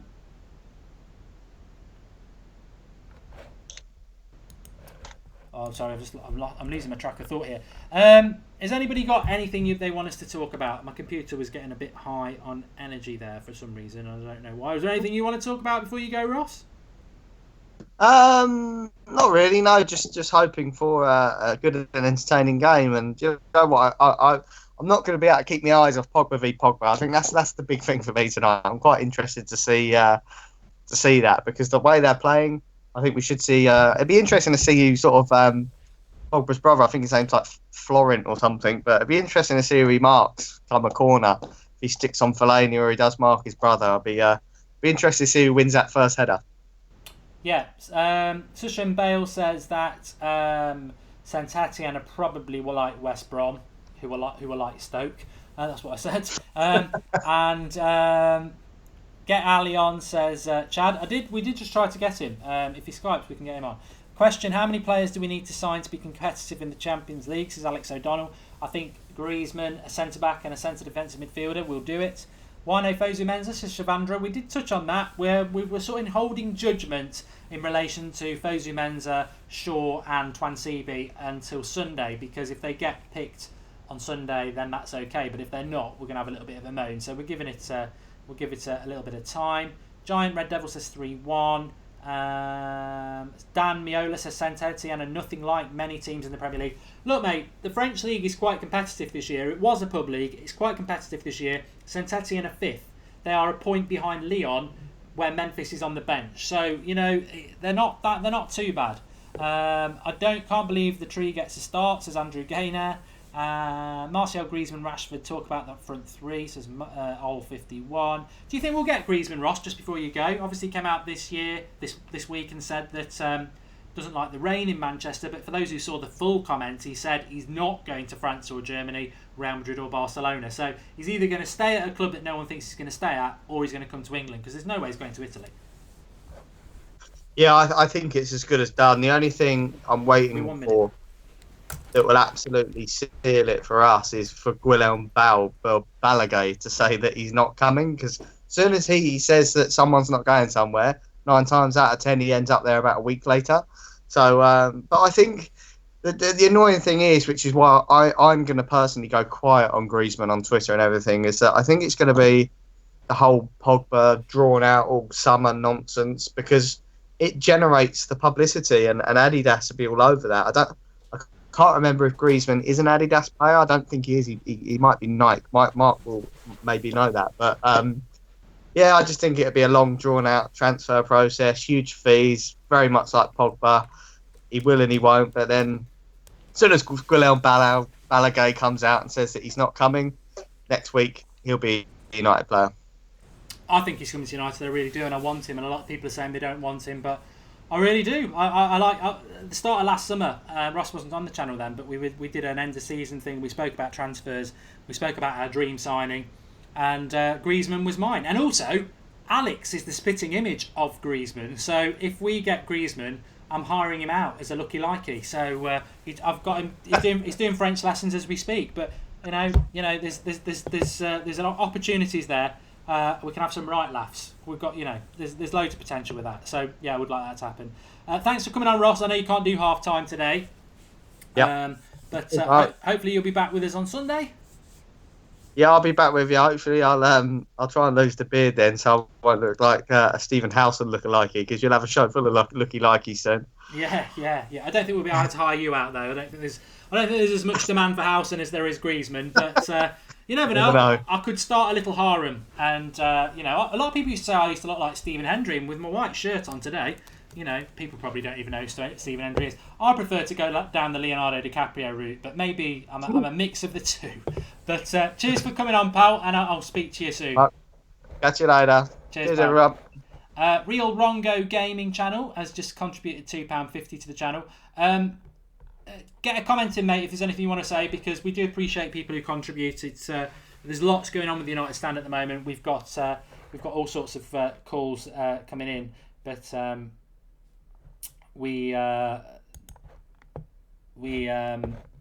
I thought I was reading another comment there. I'm drinking red wine. It's from Australia. So if we've got any Aussies on tonight, I'm drinking some of the old Australian red wine. It's nice. But we're 20 minutes from kick-off. I'm very excited. This is where the show becomes all about you lot. Mark Chopper Reed says I look like Tupac. You've come out with 2 good comments tonight, Mark. You said I'm from Manchester, if you know where that is. Manchester Derby is postponed because it's on the same day as the League Cup final, which is a week on Sunday, sorry. The Lamb the Bean says, Ali, can you buy us Griezmann? Get the Glazers to buy us Griezmann. That's they've got loads of money. Ali says he can come on if you want. If you Skype me, pal, you can come on. That's absolutely fine. And I can give you 10 minutes before Marcus comes on. Not a problem at all. Which part of Australia? Nonga Wonga. I'll go and get the bottle for you in a bit.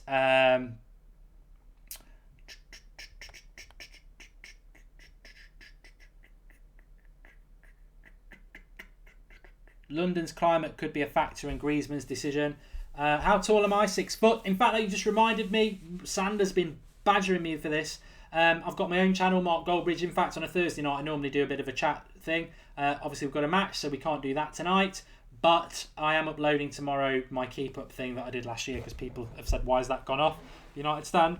Took it off a while ago, but I'm going to upload it on there for that. Is anyone going to talk about football? Yeah, we're about 20 minutes off kick-off. Mad Marcus can Skype in at any point as well. That'd be good. Do you think we should get Verratti to replace Carrick, says Sharma Bashinga? Lots of people liking Verratti from the other night against Barcelona. Cigar says Mark, Dele Alli or Pogba. Pogba every day of the week and Sunday. I don't mind Dele Alli, but I prefer Pogba. And in relation to what's I going to say? In relation to Verratti, he's a good player. I just have slight concerns about his height and the new. I'm not saying it's right, but I've been told that he's definitely going to go back to Italy. So we'll see about that. Hello. Hello, can you hear me? Yeah, I can hear you. Hi, is this the famous Ali? Yes, sir. How you doing, pal? All right, my man. Just trying to take a break over here, trying to watch this game. Okay, you're phoning from America, is that right? Yes, Florida. Yes. Okay, and well, thanks for your contributions to the channel. I don't know why you feel the need to contribute that much, but it is appreciated. Lots of people think you might be a secret millionaire. Close, almost there, my friend. Almost there. What? If you don't mind me asking, what do you do, and how long have you supported United? I'm actually in since 1999. I mean, ever since actually that Bayern Munich and Manchester United game, that famous 2-1 win. Actually, 1999. Yeah. Yeah. And so how old are you then? How old were you then, if you don't mind me asking? I'm old enough to remember it. I'm 34 right now, so yeah. And have you ever been over to Old Trafford yourself? Actually, I haven't, but I'm going actually this year. Hopefully, I can just visit at least one game. It's hard to get over there, man. It's real tough. Okay. Yeah. Sorry, I'm just I'm not looking up for a reason. I'm just trying to sort out my TV coverage because we're not far away from kickoff. So you're watching the game tonight, or well, I don't know what time it is there at the moment. I presume it's probably the afternoon, is it? Yeah, afternoon, 3:00. Okay, and what's your thoughts about the game? Do you think United are going to win this, or do you think it might be a little bit tougher than people think? Yeah, I mean, French league has been improving a lot lately, so I'm not sure, but like I feel like United is getting there, and they're getting a lot better than they used to be under, of course, Moyes and Van Gaal. So definitely, I think about 3-0. And in relation to the Europa League, I mean, Spurs have just lost, for those people who aren't aware, they've lost 1-0 away to Genk. Do you think we should be taking it seriously? Would you like to see us going for this, or are you more focused on getting top 4 in the Premier League, or both? I mean, I keep seeing like these players are, and even Jose Mourinho goes and says, "Oh well, it's going to be tough, tough, tough." Well, that's what you get paid to do. I mean, you get paid to play, and it's not like you're only working. I mean, you're only playing 90 minutes out of the day, so I don't see why we shouldn't just go for all of them. Yeah. Okay. And just out of curiosity, a lot of people are asking this. How did you find out about the United stand? Because obviously, you're quite famous on the live comments board now. How did you find out about the United stand? I mean, I've been following you since maybe like 2 years ago, a year and a half ago. I remember when you actually were about to quit, and I was like, man, don't quit. I sent you a tweet on Twitter. It's like, don't quit. You're doing great. I mean, about a year and a half. Just YouTube. Cool. And I mean, we like to be the global United fan channel. We've always had support from around the world from day one, and it is very important to us. And I'm glad that we are reaching around the world, because this is a passion for us, and the biggest passion, of course, is Manchester United. So the more Manchester United fans there are that we can get in touch with around the world is fantastic. Is there anything else you wanted to say, pal? Because I've got to get old Mad Marcus on in a minute as we get close to kickoff. But no, that's it. Just keep doing your thing, man. Don't give up. I love you guys, and I'll be donating more. Hopefully, we get the Champions League, because we really need it. Okay, pal. And obviously, the floor's yours anytime you want to come on. Really appreciate it. Thank you, Mark. Have a good one. You Bye, too, guys. pal. Cheers. Yeah. There's you go. You've heard from Mr. Ali, the legend of the Watchalong live comments board, all the way from America. Legend, absolute legend. Jack Strand has just made a comment. He contributed as well. He says, ban Alex from buying a Griezmann jersey if he comes on. Jack, that $5, you didn't need to do that. I probably would have spotted that for free. He definitely is. He shouldn't get anywhere. Just because he looks like Griezmann doesn't mean he should bloody buy his shirt. But he's a law unto himself, that lad. He finds it funny. But just for those people who aren't aware of Alex, who comes on the Sunday show, these are the shirts that he's bought from and had the name put on the back in the last 2 years. He's had Rooney. He's been shit. He's had Di Maria. He went crap. He had Falcao. He went crap. He had Memphis. He went crap. He got Martial in the summer, and Martial went crap. So that's 5, and I'm sure there's somebody else as well. I'm sure there is somebody else. But Tom Arso did make a contribution about half an hour ago, and he wanted to ask something. He has emailed it in. He says, just wanted to touch on the whole local worldwide supporter debate from the other day. A supporter is a person who supports the club financially. I believe whether local or not, and be it through monetary commitment or merchandise, most people are fans. Nothing wrong with that, but local fans shouldn't feel superior to supporters who are not local. What is your view? Secondly, I think Jose's doing with Rashford is great, giving him the same guidance Wenger gave to Henry, giving him valuable minutes and expanding his game by learning how to beat players on their wing and improving his game. What do you think? On the second point, I actually think Martial's doing that as well. I think Martial is... I've been saying this for many months now. Martial reminds me of Thierry Henry, because I'm old enough to remember Thierry Henry when he came on to Arsenal. He used to play on the wing, and then he suddenly went up front. I think that could happen with Martial. Similarly, Rashford, I agree with you. On the local supporters, not... And it's a minority local supporters who don't like the global support, who think they're better than them. You just get people like that in life. It's called an inferior complex, insecurity. Sorry. It's not. It's nonsense. It's absolute nonsense. No fan is better than any other fan. If you support the club, you support the club. That's what I think. I'll be 1 second.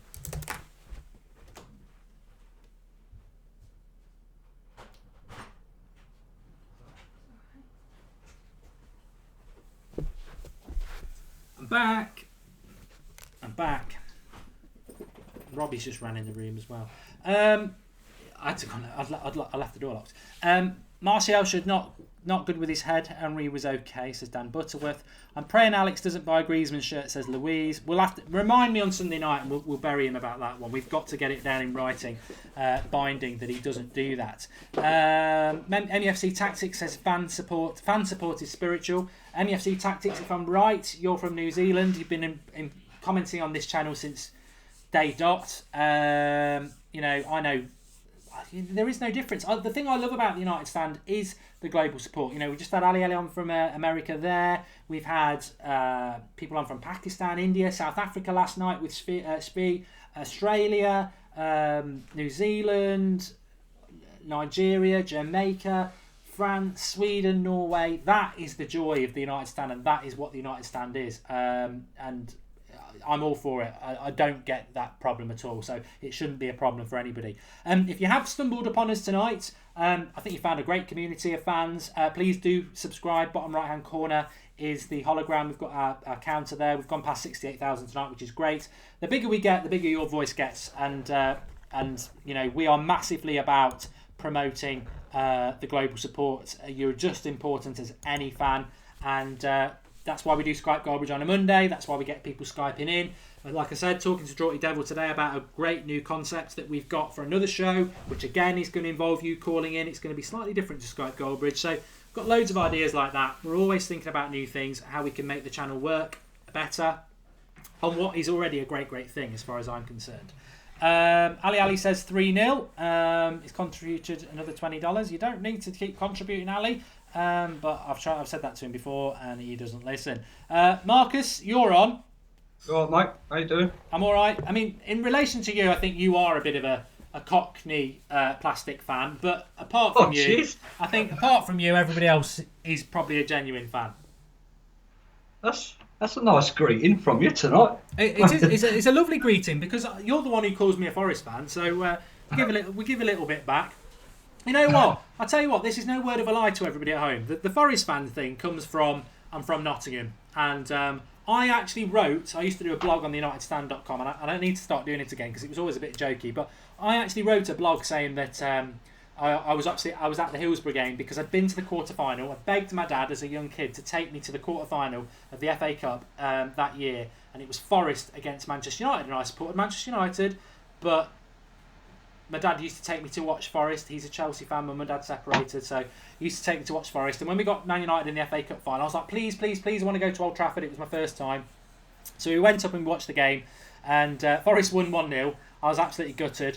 And the semi-final was against Liverpool. And he was like, do you want to go and watch it? Because we hated Liverpool. So I went to that, and I wrote a blog about it. And then what went and happened is, obviously people started calling me a Forest fan because of my honesty that I did used to get taken to Forest games as a kid when my mum and dad separated because it was something for my dad to do at the weekends. My last Forest game I went to was at 10 years of age. But my mum phoned me today and said, I've heard that you're not doing the United stand anymore. I said, what? She says, your uncle's just phoned up and said that you get a lot of abuse on Twitter and YouTube and get called a Forest fan and you're not doing it anymore. And I said, no, I'm not. But it does, it really hurts. And Mad Marcus is one of those people who sticks the knife in about it all the time. And I'm that close to walking again. I'm not lying, I'm that close.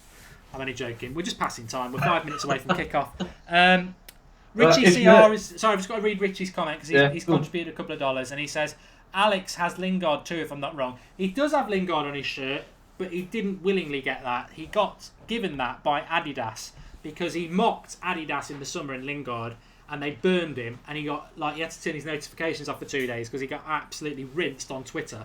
And Adidas felt sorry for him, contacted me, and said, "Can we have his address to send him a United shirt?" So they sent him a United shirt, and then they put Lingard on the back, which I think was brilliant.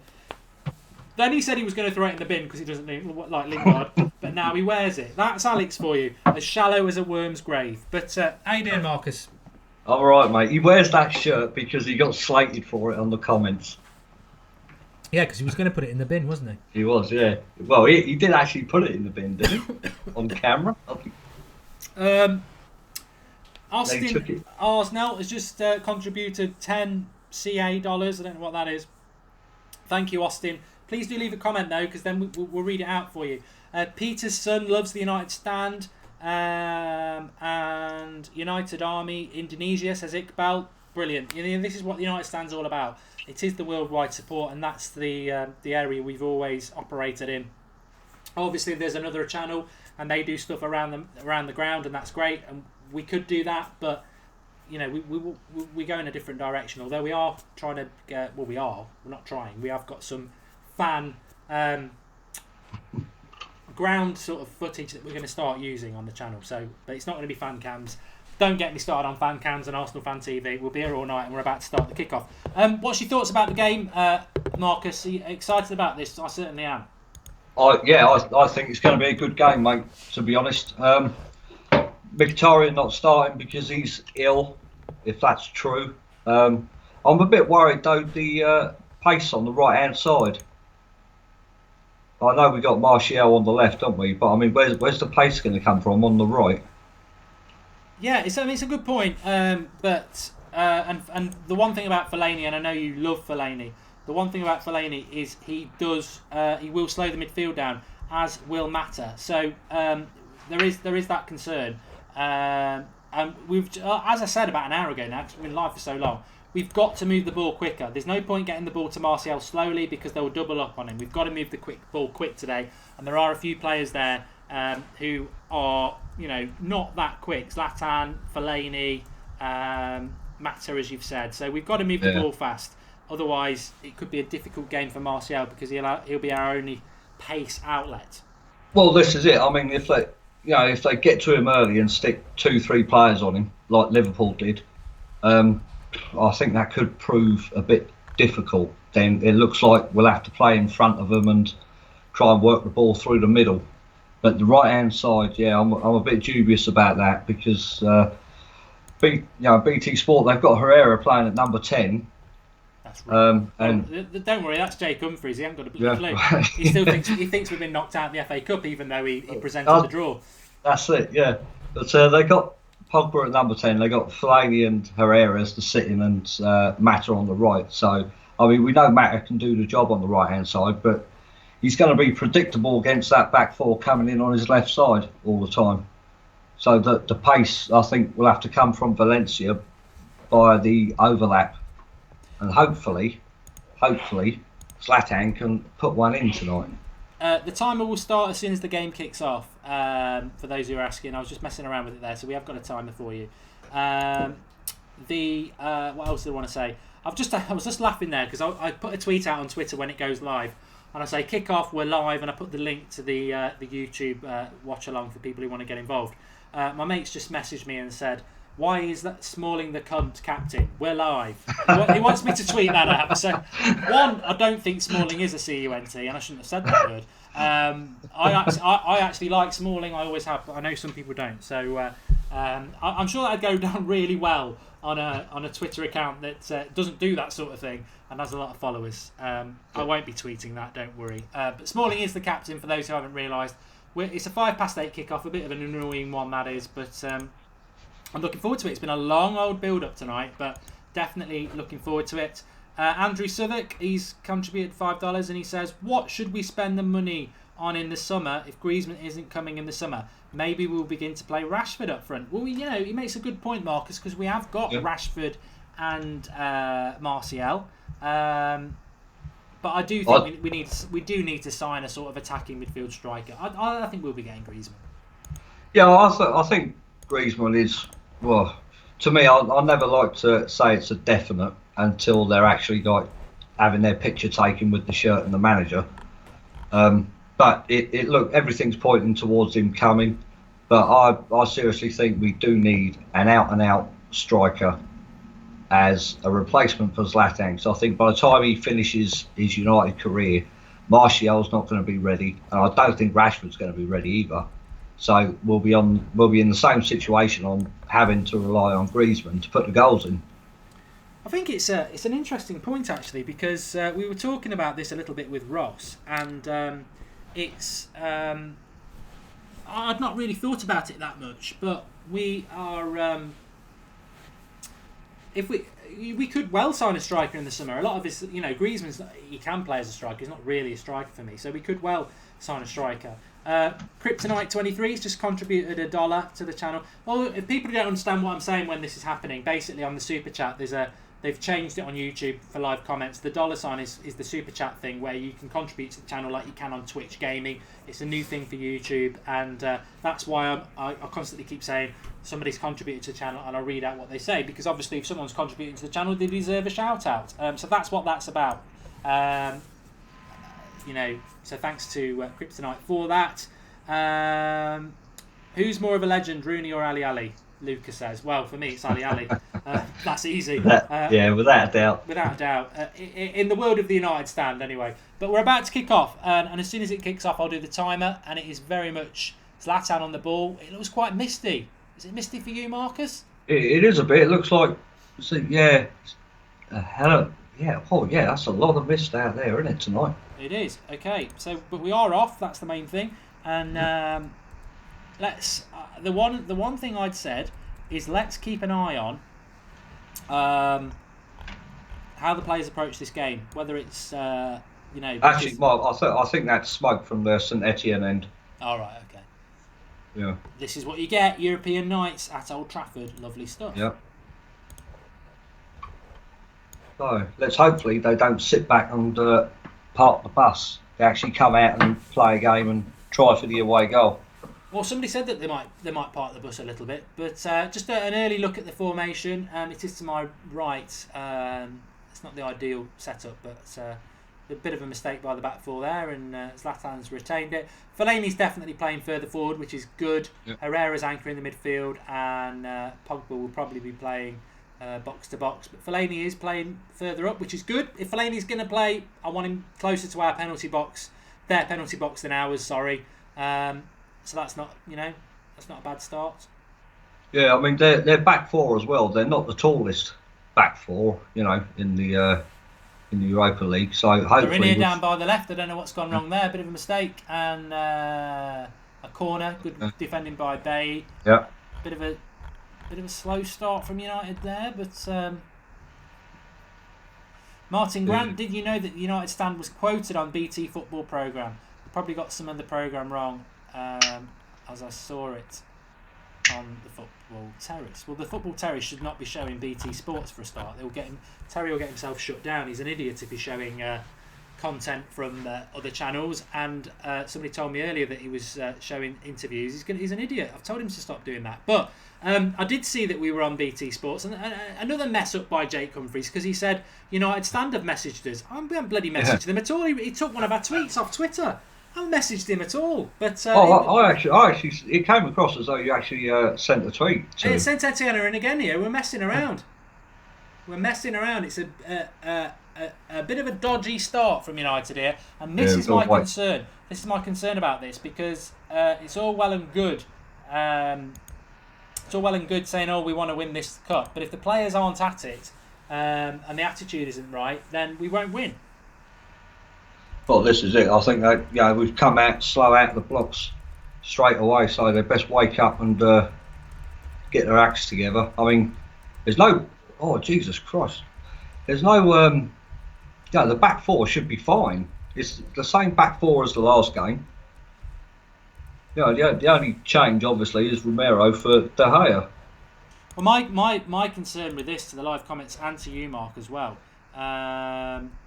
Ali Ali's just said that it's so foggy he can't nearly see the game on Fox Sports 1, because obviously he's over in America. As Marcus was saying, I think that's because of the...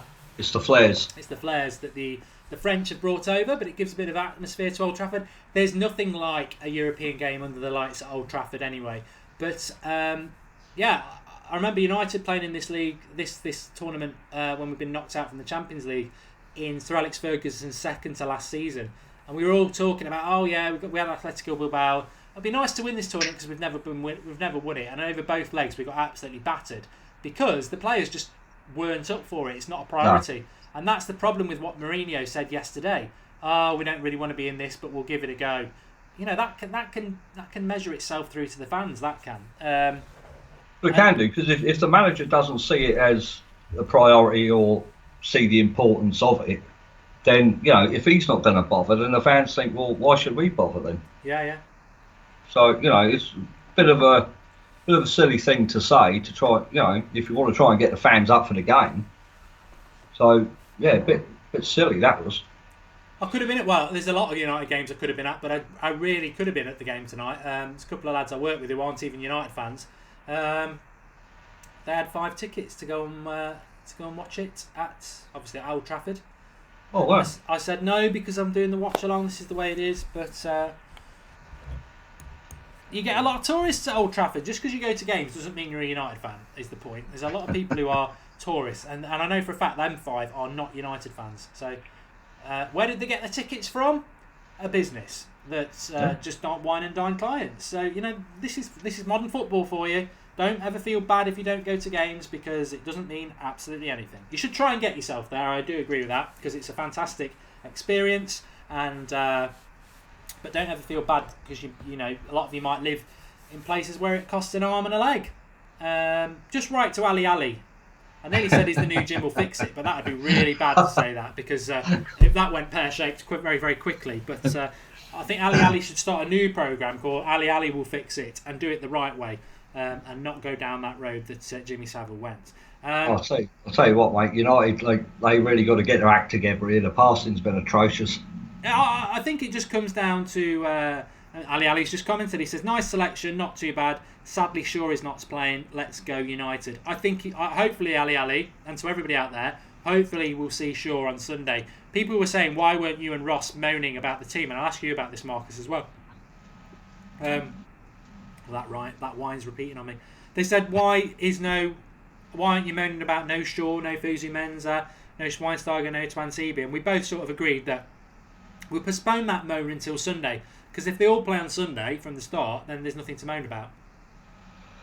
Well, yeah, I can see your point there, but I mean, I think if you look at the bigger picture as well, Ashley Young being on the bench, as you know, why he's sort of like took the place of Fosu Mensah, didn't he, or Twansibi on there? I mean, normally they well, I'll say normally, but I mean they should be on the bench. So I mean, what the hell's Ashley Young doing on there? Well, it's a good point. I thought hasn't Daily been was involved for poor as well. ages. Well, yeah, but I mean, Ashley Young hasn't been involved for months. Was on the bench after the Chinese transfer thing for a bit of loyalty and politics. Not on the bench last week, and now he's on the bench again. I was gutted. I love Chinese food, but Ashley Young leaving to China would have been the best Chinese takeaway I've ever had. And it didn't happen, and now he just keeps turning up on the bench. But yeah, hopefully we'll see Luke Shaw. I mean, the thing is, you can't say anything bad about, Luke Shaw is going to go or anything like that. Good movement from Martial there, playing it into Fellaini. Yeah. But, you know, we'd look idiots again if we started saying Luke Shaw's not got a future at United, he's going to be sold in the summer. Because people said that about Martial and Mkhitaryan, and now look. So I think we've got to give it a bit of time with Shaw, and hopefully a lot of it could be psychological with Luke Shaw as well. That it was a bad injury. Yeah, better. It was. United better anyway, Marcus. At the moment, they're moving the ball around a bit, which is better. Well, they should be setting and dictating the tempo here. Yeah, we're playing at home. We should be going a bit quicker than this, I think. Louis Webber says, "Mark, we appreciate the watch along, but you deserve to go to games if you want to." Well, I'll put it to the masses. It is a democracy. Would you rather I went to games and there wasn't a watch along, or do you want me to do watch alongs? It's up to you. Fellaini, he's offside. Oh. I was going to celebrate that one. I tell you what, you need to. God, what was I doing? I got lost in the moment. For God's sake. I'm glad it was disallowed. That was nearly a collector's item. I was just, that very rarely happens. I'm always professional. And Fellaini volleyed it in. I actually was going to celebrate and go mad. But that was a great finish, though, wasn't it? It was a good finish. It was offside. It wasn't Fellaini who was offside. Somebody, I think it was Herrera, headed it back to Fellaini and he hit it. And I was there. I was getting it up. It really would have been a collector's item.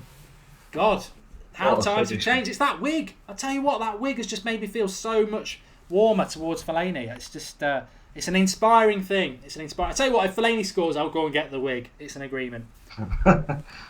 I thought that guy had a haircut, didn't he? I mean, it doesn't look like anything's been done to it. Ali says, mute the commentator however you're watching it, turn up the United stand, watch the game, open a beer, go United. Good advice. Listen to Ali, the legend of the live comments. Obviously, we have got the timer up there, so you can sync in with us anyway. You can mute your commentary if you want to, and you can just listen to us. But there's a shot coming in from distance there. I think it was Fellaini again. He's turning into... No, it wasn't Fellaini. He's in the box. I think it was David. Saint-Etienne, they don't half break quick, don't they? It's a good game. I love European football. I don't like, to be honest, I don't know what you think, Marcus, but I don't like the arrogance that, it's Saint-Etienne, we should win 3 or 4-0. Genk have just beaten Spurs. I know Bayern Munich are one of the best teams in Europe, but they absolutely spanked Arsenal, who are one of the better teams in our Premier League. Valencia nearly getting the cross in there. The reality is, we all live in a Premier League bubble because it's the best league in the world. It doesn't mean it's technically the best league in the world. It's the most entertaining league in the world. And English clubs are terrible. And there's every chance that, as much as we think we're going to win this Europa League, there are teams that are better than us. They might not be fashionable, but they're better than us. Yeah, I mean... it was Martial with the shot, and it was a beauty. I mean, we've seen with the result of Spurs tonight, anyone can beat anyone on the day. In European Cup competition, same as the FA Cup and League Cup as well. Like, it all depends on how you play on the day, doesn't it? On paper, we're the better team, but the game's not played on paper. Yeah. So, it all comes down to the mentality of them. Are they up for the game? Do they want to win it? Do they want to progress?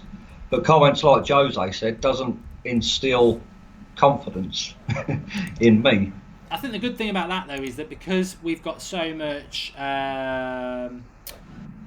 competition for places, that it probably will, regardless of what Mourinho said, people are playing for their places, aren't they? So hopefully that will help. I mean, Martial started the game very well, I must admit, and Herrera's starting to grab hold of the midfield now. Martial will be up for this game. I don't know whether people read about it in the week, but he actually played for Lyon Youth, which I think is a local rivalry with Saint-Etienne.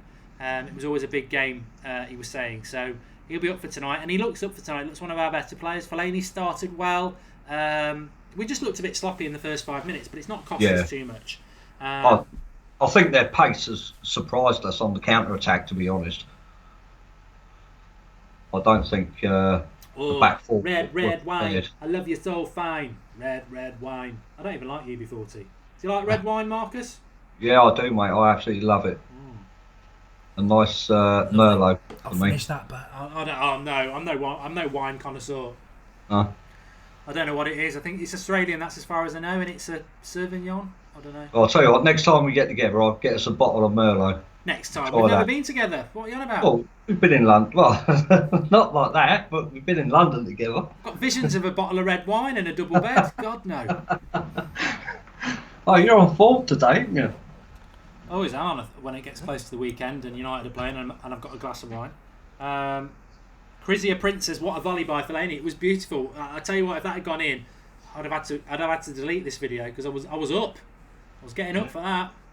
So Daily Blind's playing quite well as well at the minute. Nice and composed, relaxed. Live comments seems to have frozen. I haven't had a comment come up since Beck Howell. Is anyone else having a problem with that? No, it's still showing on my screen, Mike. Still going through. It might just be my... Let me change it. Oh, it started again now. It's 15 minutes in already. And Saint-Etienne have had the better chances. I'm getting a lot of CPU usage tonight, and I can't think why. Skype, that's the problem. We'll be alright. It's a powerful computer, it's fine. So, playing it. Well, we're getting hold of the ball now, getting it down, passing, relaxing, dictating the play. Which we should be doing.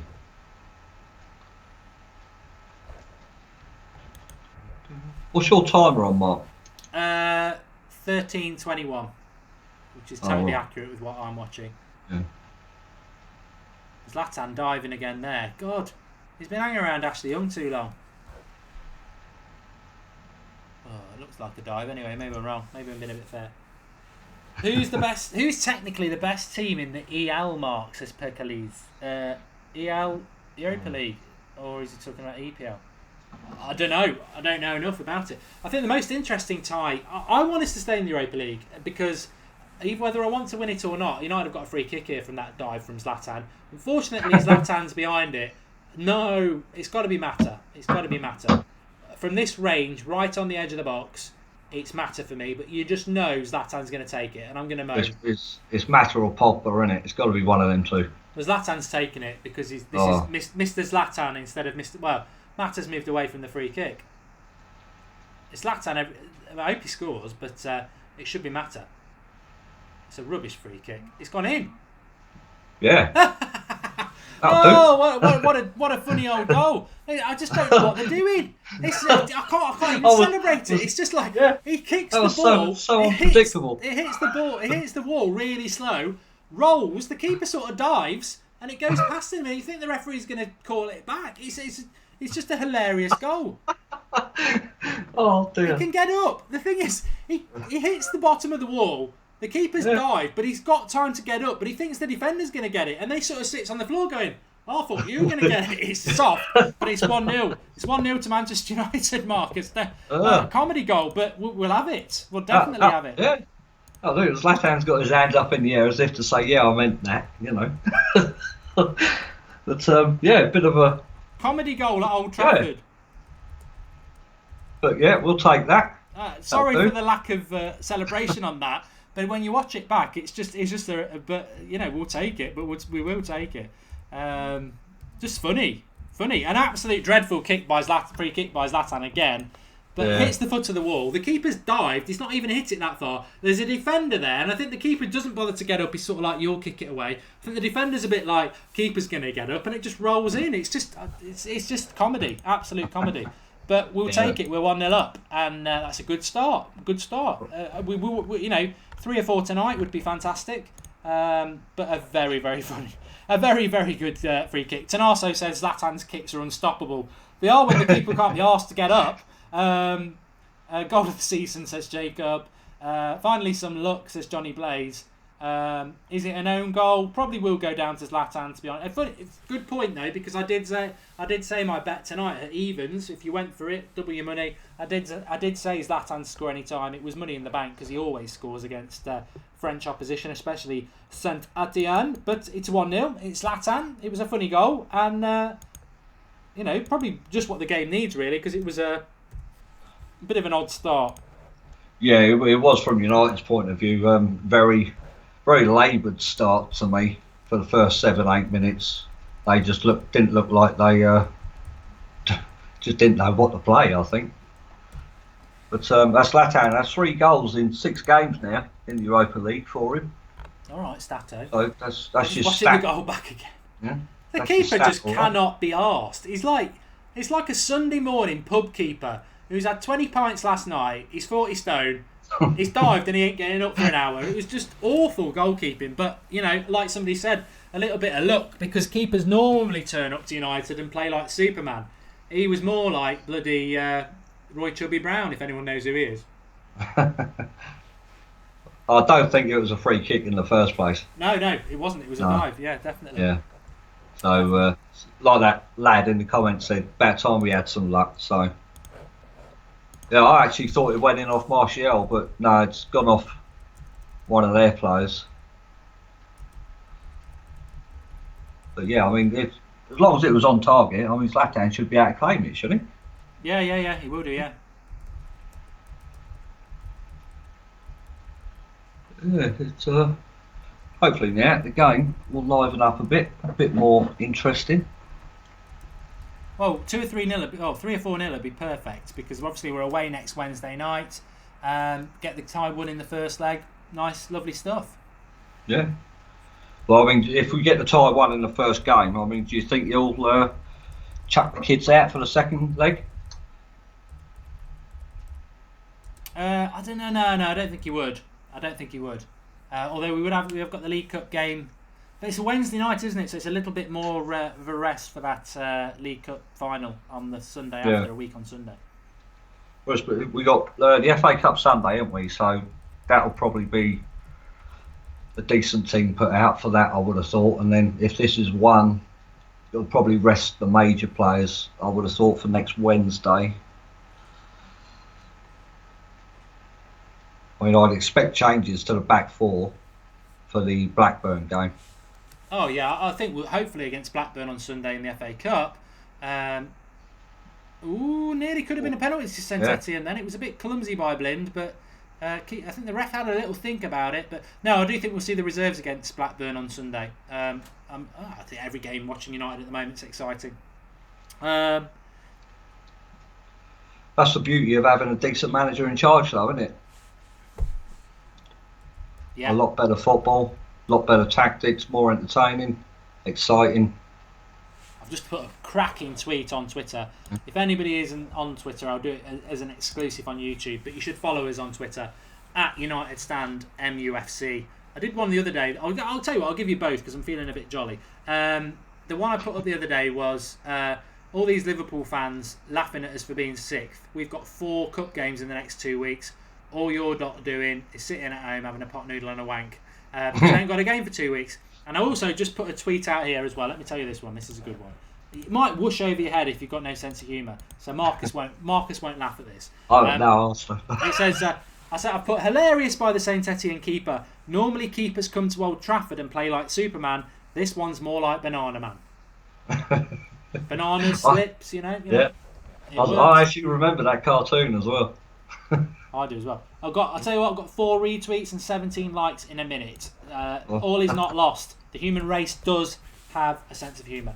Moji says he thinks it should have been a penalty. I'm not so sure. I think that's one of those shouts where it could have gone either way. Well, it was. Yeah, to be fair, Yeah. you know, Zlatan's wasn't a free kick.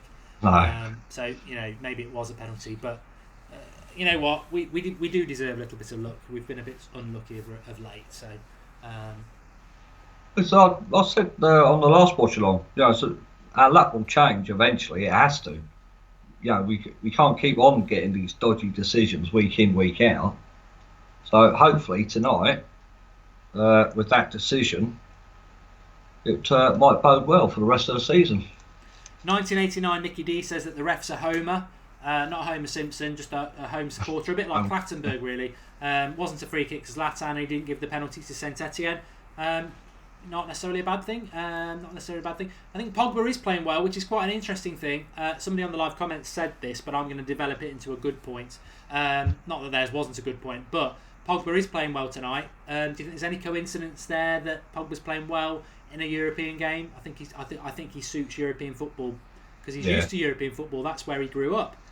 With Juventus in the Champions League year in, year out. Premier League is a totally different game. I was trying to say this before we scored. It's a totally different game because Premier League football doesn't necessarily convert to European football. That's why we're not very good at it. Sir Alex Ferguson had it mastered by the end of his tenure at Manchester United because it's a different thing. Premier League and European football are very, very different. That's why Van Gaal struggled. He tried to implement European tactics in the Premier League. It doesn't work. You get 1-0 up, you try and defend it, which you can't do because Premier League, you can dominate somebody like West Brom or something for 89 minutes, but for the last minute they'll chuck everyone in the box and hit it long and get a goal. In Europe, that doesn't happen. It's a totally different thing. But I think Mourinho gets it and will benefit from that. So, yeah, it doesn't surprise me that Pogba's playing well because he's used to this. He's used to the Premier League. He's used to the European football. I'll tell you what, watching the game here, I mean, Fellaini's height is causing quite a few problems for the Saint-Etienne back four. They can't deal with him here. You're not going to wind me up because I seriously. haven't got a problem with Fellaini at the moment. I haven't. You know what? I do think that probably was a penalty. They're showing it back again. This is the one. He stuck his leg out. Definitely, yeah, it is a penalty. I've got to be honest. We are honest and fair on this channel. He stuck his leg out after the player's gone. It catches him. It's a penalty. It is a penalty. The amount of penalties we've not had this season and we moan about it, that was a penalty, let's be honest. But you know what? Like I say, we don't get a lot of luck. No, we don't. Pogba's got a free kick there.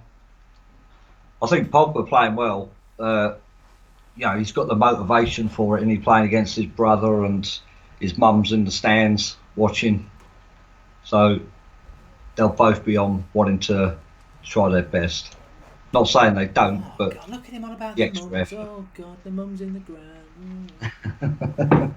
I think he's more happy that he's earning 300 grand a week. Well, yeah, but you like to put on a show, don't you? It was a penalty, says Johnny Blaze, but Molly or somebody else said Dolly on patrol says it's not a penalty. Well, it's all about opinion. She's not happy. She's even done it in capitals. Mad Marcus will go mad. I'll let her off that one. Got quite a few new people joining us tonight because we actually hit 68,000 tonight subscribers, and I've just noticed we're nearly up to 68,200. If you are new to the channel, a big welcome from everybody, not just me, but the people on the live comments as well. Lots going on with the United stand at the moment, and good shot by Matter there. Keeper actually could be asked to get up for the second follow-up there. He's like Banana Man, all in yellow, isn't he? The joke just keeps getting better and better. But yeah, welcome to the channel. Get involved. We're live every night at 8:30. We don't just do watch-alongs. Tomorrow night we've got the preview for the Blackburn game. Monday nights is where you can Skype in. We did a bonus one last night. Preview on the Tuesday night. Sunday Night Live is always a great show. That's a great pass from Pogba. Yeah, Pogba is running the show at the moment, so we're not quite at 1,000 likes yet. Please do drop a like on the video. Love to get 1,000 likes on the watch-alongs because we can't do them without you on the live comments. And Rachel MUFC 91 says, "Love me some Matter." Pogba is running the show at the moment. He is. I mean, for that pass there, he didn't even look up to see where he was. It was just, he automatically knew that Matter was going to be there. So, absolutely fantastic pass. It's good to see Pogba playing well, but like I said a few minutes ago, it's not a coincidence. I think Pogba suits European football, and I think he's still adapting to the Premier League because it's so different. Yeah, I mean, he's so used to playing European football, though, isn't it? It's Pogba's brother's just flattened Matter. He's playing left back tonight, and he just looks like an older, bigger Pogba. But no, we're better. I mean, Marcus was right. We were struggling a bit at the start, but I think any concerns about whether we're up for it or not has subsided. Austin Arsenal has just made a contribution again. Thank you, Austin. He says, "Daily Blind is a liability. No pace and bring back Shaw." We do try to read your live comments out, but if you do contribute through the super chat, it's a bit like Twitch. The $sign at the bottom if you can in your country. If you do contribute, please leave a comment because we'll definitely read it out as a thank you. So thanks for Austin for that. I didn't think Daily Blind played well at the weekend, but Mourinho did, and what Jose says matters. I think Daily Blind has regressed a little bit over the last couple of months. I can't quite put my finger on why, but Mourinho likes him at the moment, so I do like Daily Blind as a left back. I'm not one of those people who thinks that his pace normally matters, but I must admit he didn't play well at the weekend. Yeah, I mean, going back to Luke Shaw, I think if we don't see him consistently from probably the weekend to the end of the season, I've got fears about him in the summer. I think he'll be gone. Yeah, I do understand why people are saying that, but I'm not saying that because I've just seen it with Mkhitaryan and Martial, and I just think we're in that same sort of boat, to be honest. But but Luke Shaw's been going on for a long time now. And he comes in, he plays a game, plays a half, whatever it is, and then the following game, he's out. He disappears. So, I don't know. If we don't see him, like I say, consistently from now to the end of the season, I think his time's up. Johnny Blaze 23 says Saint-Etienne equals Saint Lesbian. I don't even get it, to be honest. I don't know where he's going with that, but a lot of people still think Blind should be playing as a centre defensive midfielder. I really don't. I just don't. I know some people do, but I really don't. I think it's a myth. T Ballard has put an emoji up and he's asking if people think it looks like Mkhitaryan with glasses. Shaw needs his confidence back, says Anup. This is it, yeah. But I mean, how much longer is Mourinho willing to give him to get it back? I mean, yeah, it's a horrific injury he had, I thought he started the season off all right as well. He was playing. Yeah. I mean, he was okay. He wasn't like the start of last season. But with what was done to him, how much time do you give him to get over it? And how much patience is Mourinho willing to invest in him? Yeah, I agree. I wasn't really listening, to be honest. No. I was. Don't surprise me. I was. I just wanted to see how many retweets. Oh God, rubbish! Forget your retweets, right? I only got 19 retweets for that Banana Man joke. Saint-Etienne are on the attack at the moment, and just wide, a decent shot, just wide. Go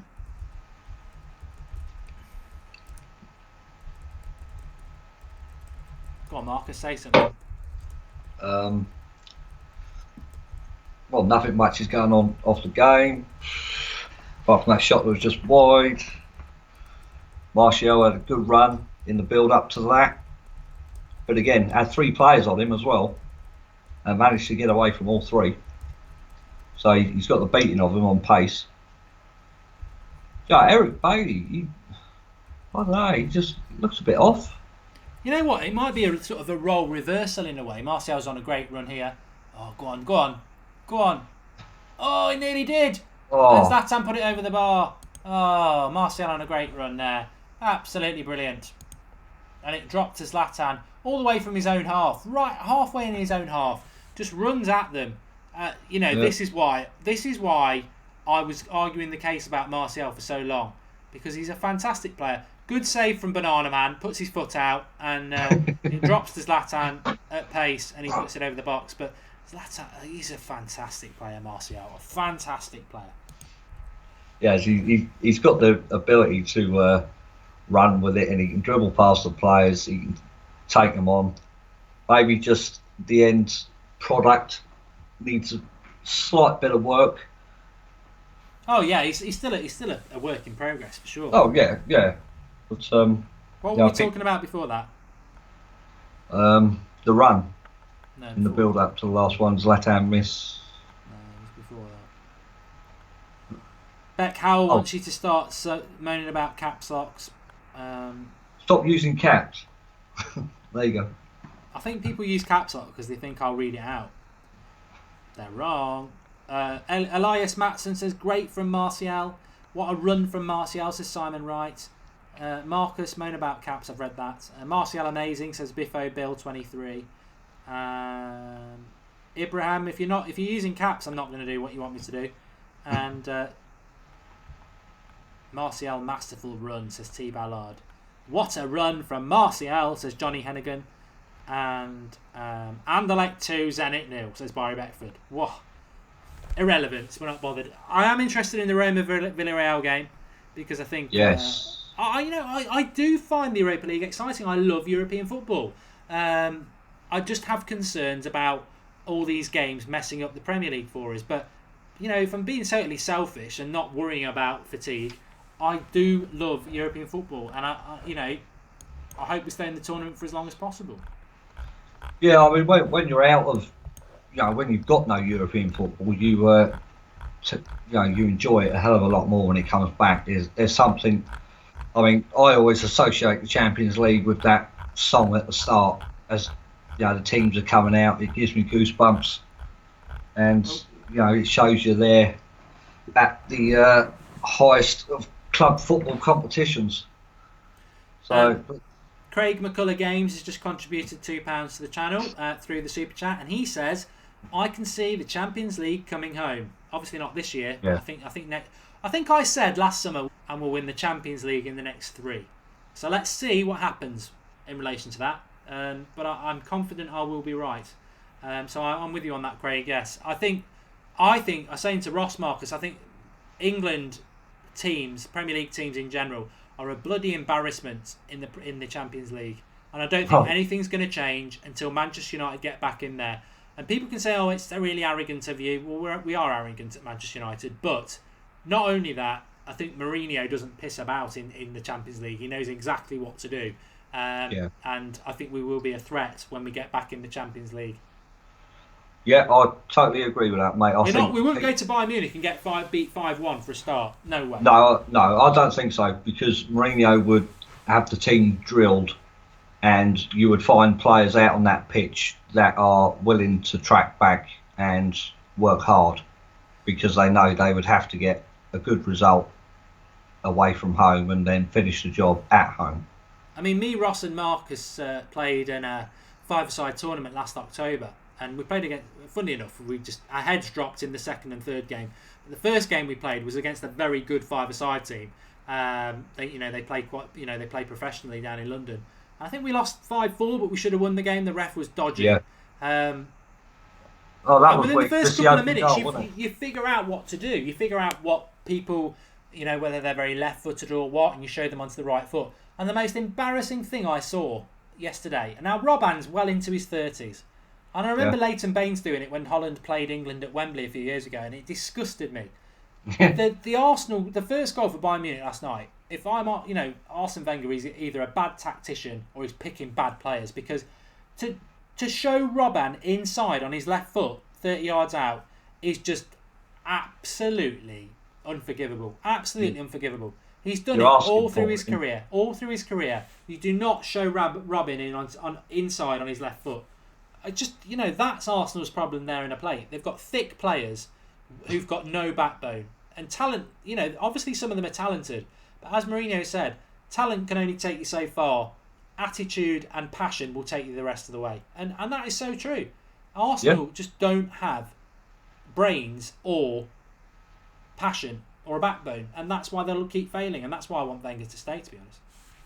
You know what? I really can't see why any top-class player would want to go to Arsenal, considering their track record for the last 10, 12 years. I mean, the only safety net a top player has got is knowing that Arsenal always finish fourth. I mean, just to interrupt, because United are playing a game at the moment. It's very much we're keeping the ball at the moment. We will keep you in.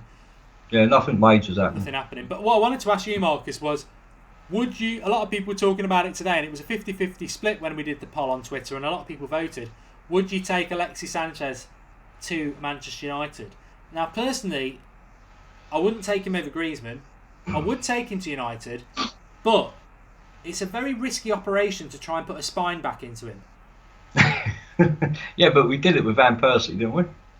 Yeah, but to be fair, in fairness to Sanchez, he just looks totally disillusioned, and it's not his fault. It's not his fault, and it's the same with Van Persie. He's probably going to need a spine, not because he's spineless, but because of all the pressure on his back from carrying that side. I think Sanchez looks like a kid who's lost in that Arsenal team. Yeah, I agree. He's got more ambition in himself than what the team has, I think. And you know what? Sometimes I see it. I'll be back in a minute. Sometimes I see the same thing in Ozil as well. There's no passion. I mean, once they're finished, well, they won't win the league now. They're out of the Champions League. So, I think Sanchez and Ozil probably think, no, that's it. That's our season done. So, that's my thoughts on that.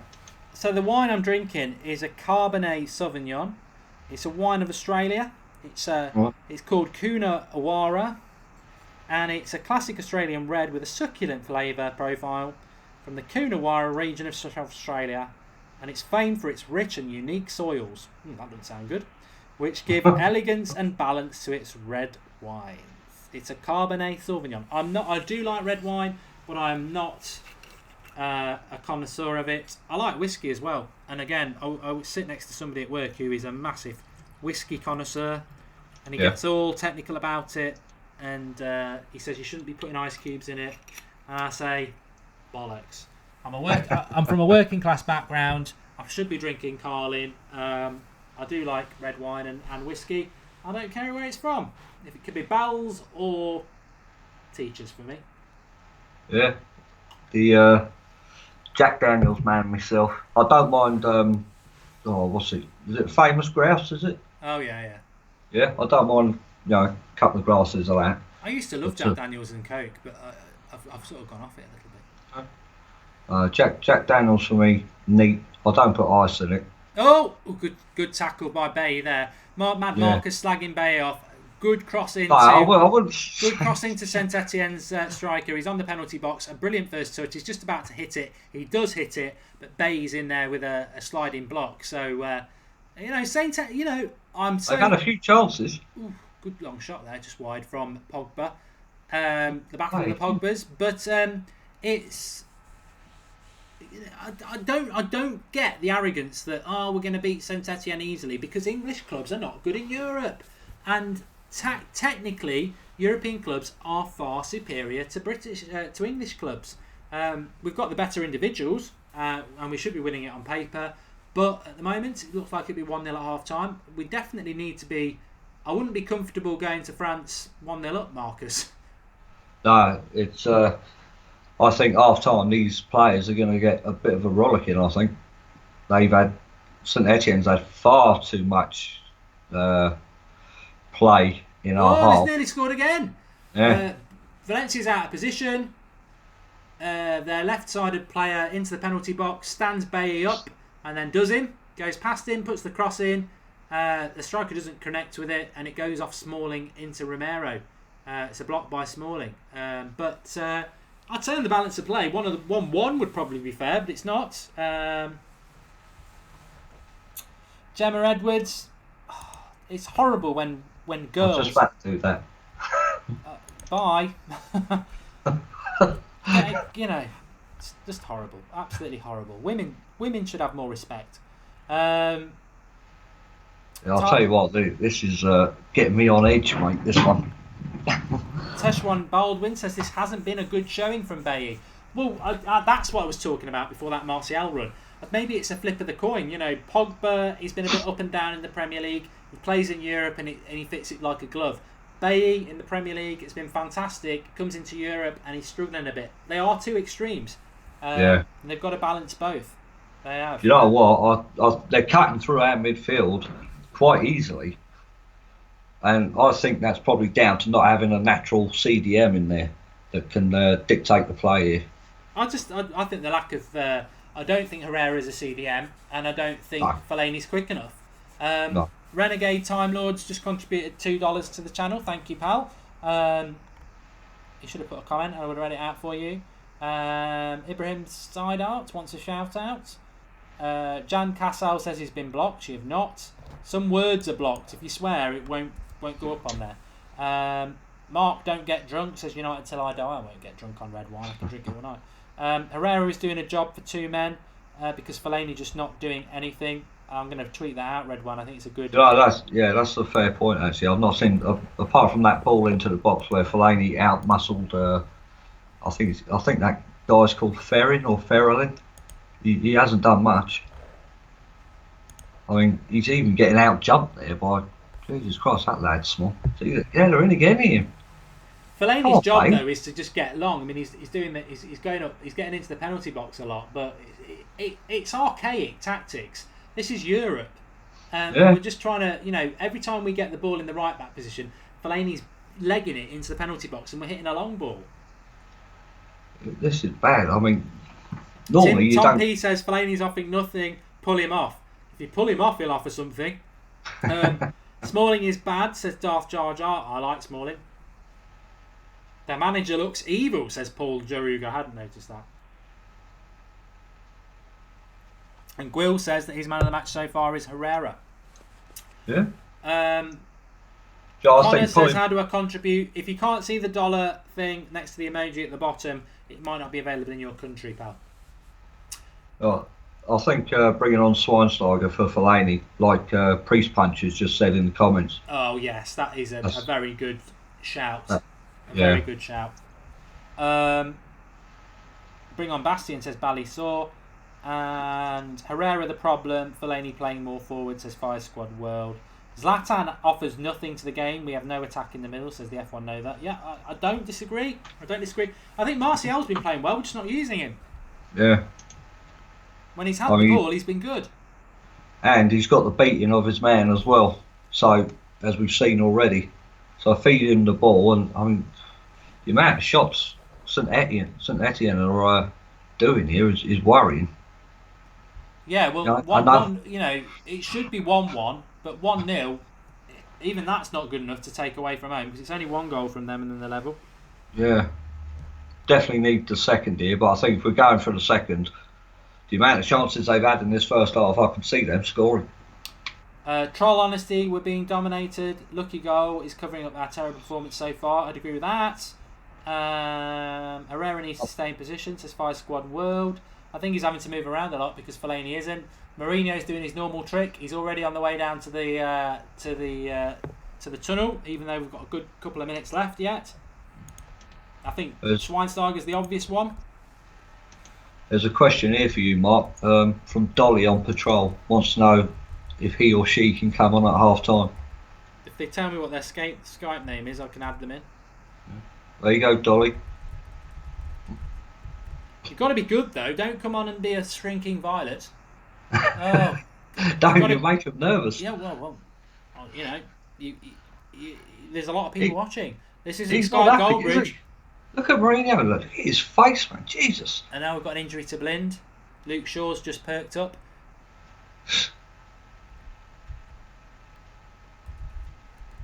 This is the third or fourth game now. Mourinho's gone down a tunnel before half time. Well, you know what? I agree with him doing it, but there comes a point where he's got to take it on his chin himself. Yeah. I mean, thankfully they can't put the ball in the net at the minute, but they're getting plenty of opportunities to do so. I'd call that half. I've got 3 L's for it. Yeah. And if anybody knows what an L is, because I've been called an L a couple of times on Twitter, and I know it's an insult, but I don't know what it's. Do you know what it stands for, Marcus? An L. I actually thought it was just L for legend. Yeah. What an L. I've been called that. I'm not down with the kids, you see. Right. But I would say I've got 3 L's for that half, but it's not quite half time yet, so you can wait a second, then I'll tell you. But I'm gonna call that half. It is half time. Okay. Yeah. So I've got 3 L's for that. Lucky, lazy, and lackluster. Lazy performance, lackluster performance, and lucky. I think it should be 1-1.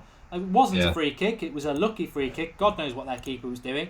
It should have been a penalty to Saint-Etienne, and they've had head and shoulders the better chances. Loads of chances for them. They've just not been clinical enough. I don't know what you think, Marcus, but I just think we've been really, really poor. So I think this first half has been poor. I mean, we started off slow. First, 7-8 minutes, we didn't look at the races at all.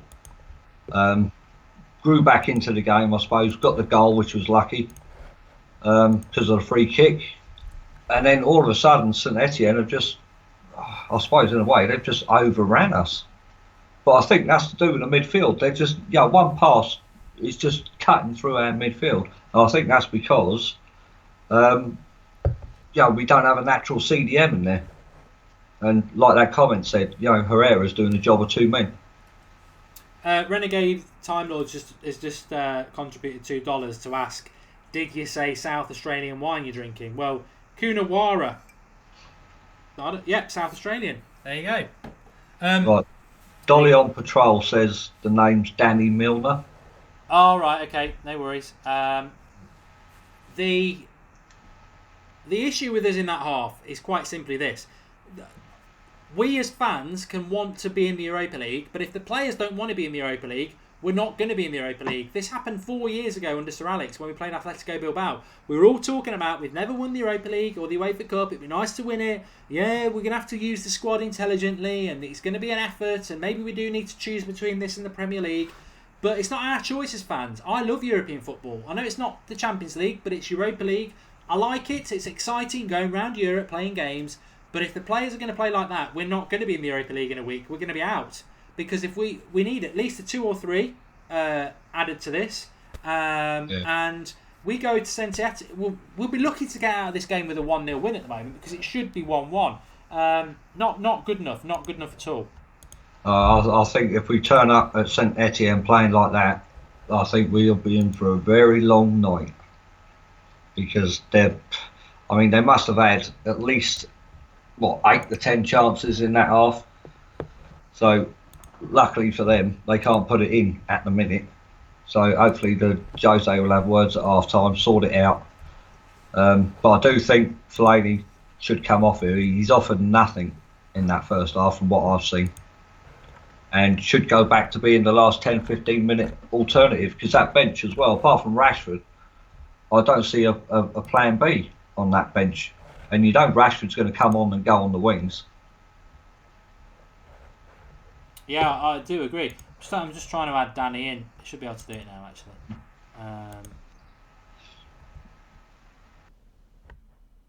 Are you still there, Marcus? Yeah, I'm still here, mate. Yeah. You've just gone a little bit quiet. Yeah, I just I don't know. I love the Europa League, but it's just I don't know. I just don't think the players fancy it, to be honest. Danny, can you hear us? Yes, I can hear you loud and clear. Good. You're on for half time. Give us your thoughts. Very good performance in the first half. I would just like to say that free kick was absolutely comedic. It was. For people who didn't see it, hits the wall. Keeper decides he's going to dive. The ball's rolling towards him. I'm not getting up because the defender's going to get it. The defender says, I'm not going to get it. The keeper's going to get it. For me, Danny, I just thought I thought the referee had blown. I can't believe it went in. A very, very lucky goal. Yeah, I mean, it's finale actually moving side on, so it deflects off one of their players and then go to the left-hand side of the post. What would you change at half time? We were both saying there, get Fellaini off. We're getting run through the midfield. Really badly. Get Fellaini off and bring Schweinsteiger on. Do you think that's enough, or do you think we need to do more than that, or would you keep it as it is? I actually agree with you guys. I don't think he's making the impact that we want on the European stage at the current stage that we are. And also, what's your feeling about this game? Do you think we're going to get out with it with a win, or do you think it's there for Saint-Etienne to get back into it? We can definitely go ahead and win this game. We just can't let them score a goal, because then we'll drop our heads. Yeah, I agree with that. Thanks for calling, Danny. I'm going to get a couple of others on as well, but I like this. I like getting people on at half time. Speak to you again soon, pal. Yep. See you on Monday, probably. Yep. Go up Goldbridge. Yep. Give us a call. Cheers, pal. See you, Danny. Cheers. Are you as positive, Marcus, as he was? Oh, I probably just killed the whole call there. Idiot. Absolute idiot. I'll go. Don't worry. I'll get Marcus back on. I'll get the old Cockney geezer back on. Don't worry about that. I've had a lot of red wine. I think that's sort of killing my frustration with this. I'm just saying there. I think the red wine is killing it. We've had a contribution from Patrick here. Yeah. I don't know. It's not $50. People are saying it's 50 quid. It's SEK 50, which I don't know what that is. Why are you always on Zlatan? Oh God, we're in trouble. We're in trouble here, Marcus, and you can deal with it. He says, why are you always on Zlatan's case? He's our top scorer. Every watch-along you give him critique. If he wants to take a corner, you should let him. Marcus, he's talking to you. Deal with it. How can you answer that? I mean, well, it's definitely not talking to me, because I like Zlatan and I always have. well, yeah, I like him as well, but that doesn't necessarily mean he's the best. I mean, the guy's over 6 foot, so for me, he should be in the box. So I think there's better people in that team who can deliver a better ball, and as our main goal scorer, he should be in the box. It's as simple as that. Don't know what you think. Well, I'm just clarifying something for people who think that we've had 50 quid from SEK, and I think it works out about $5. I think it's £4.50 in English money there from you go. Patrick and from Elias. So thank you very much for them. I presume it's Swedish because they love Zlatan. But Elias Mattsson's contributed a fiver, which is 50 SEK in Sweden. He says, if not us, who do you think will win the Europa League? Well, I don't know what the score is at the moment, Marcus, and I know you don't know much about European football because you're not a culture vulture like me. So I will field that question. I would say that. Well, Fenerbahce is still in it. You know, we could play old Robin again. Yeah. Leon are in it. I didn't realise that. Fucking hell, I didn't. Can you stop the timer as well? Yeah, I'll stop the timer. I didn't realise. You know what? I've been blabbing on about how we can win this tournament, but actually, Leon are in it, and they won 4-1 against the Dutch side. Fiorentina are in it. They beat Borussia Mönchengladbach 1-0 away from home. Shakhtar Donetsk. Fenerbahce lost the first game, but they're at home in the second game. Obviously, Tottenham are in it. Atletico Bilbao are in it. Besiktas are in it. And who else is playing? Roma are winning 1-0 away to Villarreal. I like Roma. I think they're a good side. Manalas. Schalke, they're decent. There are a few good. You know what? I think Mourinho's just done exactly what I've just done there, to be honest. He's looked at it and gone, you know, this is not straightforward to win this tournament, whereas it is straightforward to beat Liverpool for fourth. Don't know what you think, Marcus. Oh, you've got some right comments tonight. Winning the, let's not beat around the bush. Winning the Europa League is going to be a hell of a job to win it. There are some quality European sides in there. Pop to the toilet. All right. Not. I won't be on the long. No, that's all right. There's some quality European sides in there. So I think it is easier to. It's the easy option to concentrate on the Premier League than what it would be. Plus, as well, we're going to be playing an extra. Is it like 2 or 3 games in the Europa League to get through and win it? Whereas Premier League, we've only got 13 games left. I think it is 14 games. So, my option would be what Mourinho's doing. So let's see what you lot are saying then. He's gone for a poo. Yeah, he might have done. Andromeda, yeah. Yo, guys. Pogba. Mad Marcus, take over. Yeah, I'll take it over now, YouTube. No offence, Fellaini was crap. Swanee must come on. He was, Kevin. Yeah. Have to beat Liverpool and another club for fourth. Well, we're only 2 points off second, John. Comedy Genius, talking to a chair, yeah.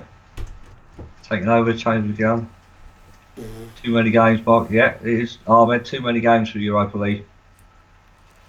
Peter Doyle, keep talking, yeah. Peter Stang, Marcus, my boy. Ali Ali's contributed again, but he's just said he misses a lot of sitters, at least one per game. I don't know who he's talking about. That's probably Zlatan, isn't it? I think he needs to contribute 1,000 and tell us who he's talking about. I presume he's talking about Zlatan, really.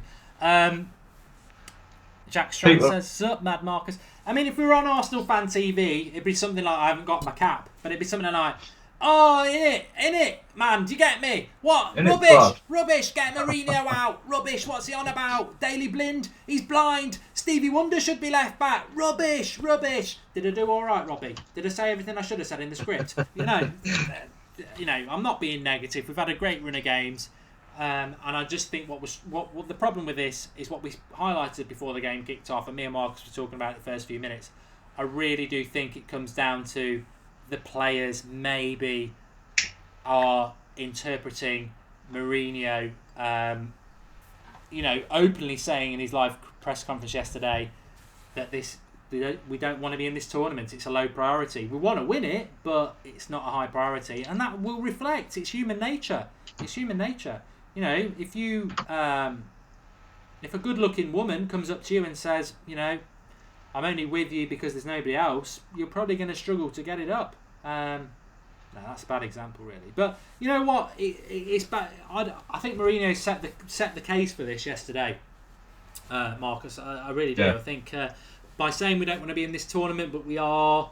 I feel sorry for those fans who want to win it, because there are fans who are quite passionate about winning the Europa League.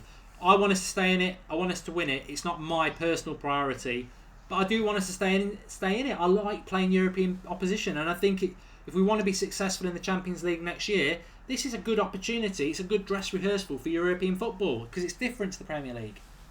It is, isn't it? I mean, you could class it as preparation for next season, but I would like to be in it as long as possible. It's a trophy that's missing from our cabinet. So yeah, I'd like to win it, but I mean the priority is the Champions League. So whichever route he decides to go, I'm quite happy with his decisions.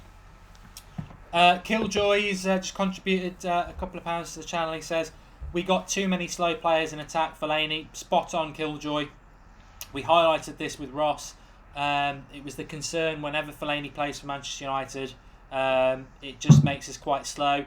I think Anthony Martial's played well in that half when he's had the ball, but we've not got the ball to him quick enough. He's not had enough of the ball to be our man of the match in that half. But when we've given him the ball, he's played well, but it's just slow. We're getting overrun in the midfield. Lynn Hall's asking if Mkhitaryan's ill. Yes, he is. That was confirmed by MUTV. Michael B says I'm on my 6th cup of wine. I'm not. I wish I did. I'm thinking about opening another bottle. Schweinsteiger for me. Yeah, Schweinsteiger for... Priest Puncher says, did you come across Fellaini while you were in the toilet? Ooh, that's what she said. Does anyone watch The Office? Ali, who are you? Says Draughty Devil. He's been Draughty. Get with Draughty Devil. You're a big part of the United stand, and you've just exposed yourself. Not in the sense that Marcus would like, but in the sense that you clearly weren't listening to the show an hour ago when Ali was on the show. So he's been on the show. We know who Ali is. He's from America, and he started supporting Manchester United in 1999. He's 34 years of age. He drives a Peugeot. I don't know whether he probably drives a Bentley, to be honest. But no, we know who Ali is. If you don't, go back to the show. Ali has contributed. Blood, you feel me? Haha. Arsenal TV, get the Wenger out. Blood, come on, Blood. We're not happy, Blood. La la la. Zlatan Ibrahimovic. There was one video from somebody on Arsenal Fan TV today where he said something a lot. Was it Blood or was it? I can't remember what it was. Draughty was telling me earlier actually. Lingard's on. Oh, that's the sub we wanted. Oh, great. Who for? Fellaini. Well, it is right. It is right. Right. I would have gone for Schweinsteiger. Yeah. Well, he's done a promotion this week. He's done an advert, so he needs to play. Schweinsteiger's just giving him the thumbs up as well. Well, at least we've seen Schweinsteiger. That's something, I suppose. Right substitution, wrong sub. Should have been Fellaini. Should have been Bastian. In my view. Yeah, I think we definitely need a natural holding midfielder there. So he's probably going to go with. Don't kick off. I'm not even ready. It'll probably be Herrera and Pogba with Mata at the 10. Martial left, Lingard right. That's the only possible. Well, it's an interesting second half because, well, what have I done?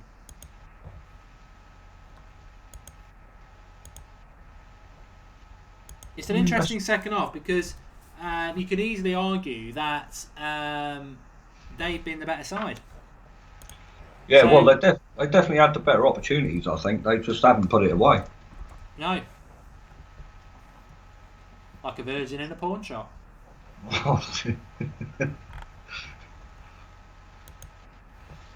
Is it time for a herbal? I shouldn't drink and do watch-alongs. No, I was just going to say, is it time for a herbal tea or whatever it is? Time for a peppermint tea, definitely. That's it. Yeah. I've got my sparkling water. I was going to go and open another bottle, but I'm not doing that. I've got the second half to do. I've got my match reactions. Zlatan's in. He'll mess it up. Oh, don't say that. We'll lose the Swedish. I think the watch-alongs are more enjoyable when you've had a red wine. You can't condone drinking. It's it's not a good thing. We've hit 1,000 likes on the video. Thanks everybody. We can't do it without you lot contributing. And I'd like to dedicate this live comment stream to our sponsor, Ali. Lingard is practically unsellable because of his FA Cup winner last year, says Belzy. I'm interested to watch Lingard in this half because I think he's a bit of a myth as well. I actually do think that he is paid to be a cheerleader for Pogba and Rashford because that's all I ever see him doing. Standing around Rashford and Pogba and taking his photo or doing videos. That's all that him and Pogba seem to be doing, isn't it, lately? Has Martial been booked for that? Yeah, I think so. Yeah. Oh, come on. Totally accidental. Or he swung a bit. No, it's not a yellow Yeah. card. No. Well, he's definitely swung his arm. It's a free kick. It's not an accident. I mean, it is an accident. I believe that. Zlatan is United. I think we've gone to looking predictable again, like we did 3 weeks ago. Well, that's the substitution that's done that, isn't it? I mean, if he'd have brought Schweinsteiger on, it would have been a different option. Oh, geez. Mate, he's lucky he didn't knock him out. Yeah, but it was still an accident. Well, maybe, but you can't swing your arm like that. It's a man's game. And that's not sexist. It is a No, man's he's game. busted him open. He's just protecting himself. There's nothing wrong with it.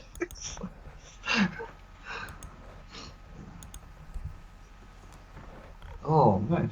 Oh, you're meant to be a United fan. Stop it. No, I'll say it how it is, Mark. That's. It wasn't. He didn't mean to do it. I tell you No, what, I I've know- played alright, he didn't football mean- at a semi-professional level. 2-0. Is it offside? Off- Offside. Is it? Yeah. Yeah, he didn't celebrate. Yeah, I thought it was. It was a good cross. Yeah. Left hand in again. Oh. Again, that's come from the right hand side, hasn't it, now? Yeah. So, yeah, well, I did say in the first half, a lack of pace down the right. And then all of a sudden, Lingard comes on, switches to the right hand side, and we create something.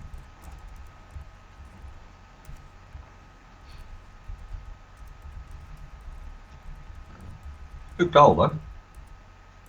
5 yards out. A player of his calibre should be scoring from there.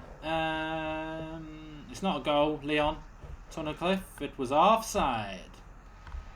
Offside. United lads, just comment there, positive start. So, yeah, a lot better start than what the first half was. Well, they've had the half-time bollocking again. I mean, I do think that's a valid point. It's like, how many times are we going to see Mourinho, especially at Old Trafford, going down the bench going down the tunnel at 43, 44 minutes, ready to give him a bollocking? And there comes a point where it reflects on him. He's got to do better. There's a clash of heads here with Smalling and somebody. He's all right. Smalling's all right. Yeah, that's the main thing, isn't it? Yeah. Get up, Smalling. That's Don't it. care about Saint-Etienne. Yeah, I mean, Mourinho can only go down that tunnel before the end of the half so many times before it starts wearing thin. I think the players know as soon as he walks down there, the players know they're in for a drubbing. Gerard Reddick says sell Fellaini for a ladder. I don't know why, it just made me laugh. A ladder's more useful than a tree. I think it's a good sign to see Fellaini subbed off at half time in a game when he's been given an opportunity, because that shows that Mourinho is just like, you're crap, mate. Which we've all been saying for a long time, apart from Marcus, who likes him. I must highlight that. You've always got to throw something in there at the minute. Well, you are a big Fellaini fan. You can't deny it. Oh. Johnny Hennigan says, what height are you, Mark? Well, when I met Mad Marcus, about twice the size.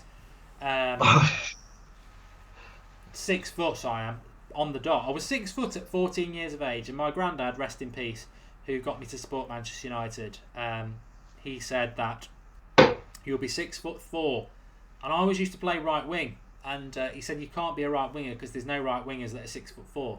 So maybe he turned me into a centre back, and I was a very good right winger, and I never grew from 14. I was 6 foot, and you can be a 6 foot right winger. So I missed my calling in life. I liked playing centre back, but I was a better right winger and left winger. I'm 2-footed, as you'll see on the video I'm going to upload on my channel tomorrow, on my Mark Goldbridge channel.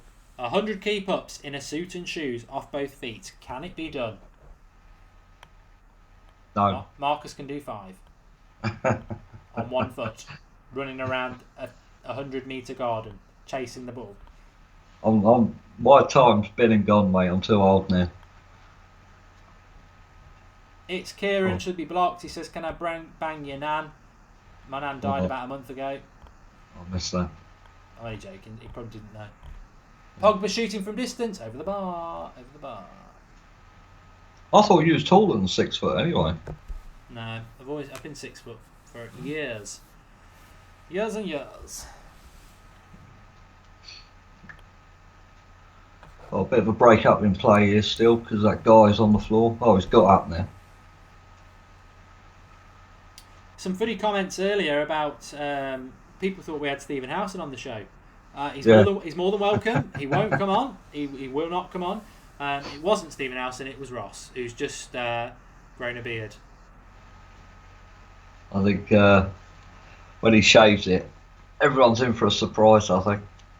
Who, Ross? Yeah. I always call him Paul. I think Ross and Paul are very similar. Paul's not been on for a long time, so people don't know who he is. Martial running at this, could be the goal. Good save by the keeper. You see, Martial, when he gets the ball, I think has been fantastic tonight. Yeah, I mean, he's making things happen. Their keeper's suddenly having the Superman goalkeeper now. But if he'd done that on the goal, it'd still be 0-0. Ali says, Mark, who thinks we will bring... Who do you think we will bring for the last 2 subs? Marcus? Well, I'm going to say Rashford's a definite. Yeah, I would say Rashford's a definite as well. And that'll probably be for... Well, it'll be for Martial, won't it? Yeah. I would have thought. It should be for Zlatan. It should be, yeah. And I think possibly Darmian. If it's still 1-0 towards the end, I think he'll bring Darmian on. Well, he was on the bench. Rojo, Darmian, Rashford, Schweinsteiger, and there must be Ashley Young. But he'd probably bring Ashley Young on because he's a waste of time. Joe, that wouldn't surprise me, actually. But I don't think he will. Andrew Thompson says Martial looks frightening. I agree. When we've actually got the ball to him, when he can run at people, he's been our best player. I wouldn't give him man of the match because I don't think we've got the ball to him enough. But Herrera's done quite well. But again, I think Herrera suits European football really well.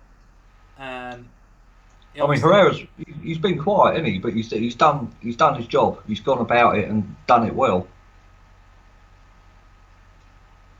I think the scary thing for me about United tonight is this is pretty much our first team, and it's not good enough. It isn't.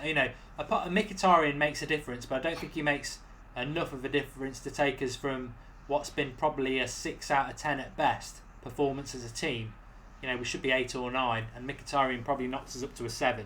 I don't think he knocks us up to a 9 or an 8 or a 9. But I just wonder whether the players have, fed into what the manager said, that we don't want to be in this tournament. But it's a shame because I think the fans do. I really do. I think we do want to be in it. Yeah, I mean, my attitude is if you're in it, then you might as well go and try and win it. But I mean, these players are paid so much money. So I mean, I'm not really. If you're having 3 games a week, then I can see the need for rotation. But I mean, you're playing a game Sunday, Blackburn, then you got Wednesday away. So I can understand the need for rest over this week. But I think as long as we're in it, we should be winning it, and we should be putting out as strong a side possible. A bit of space. Oh, he's such a good player.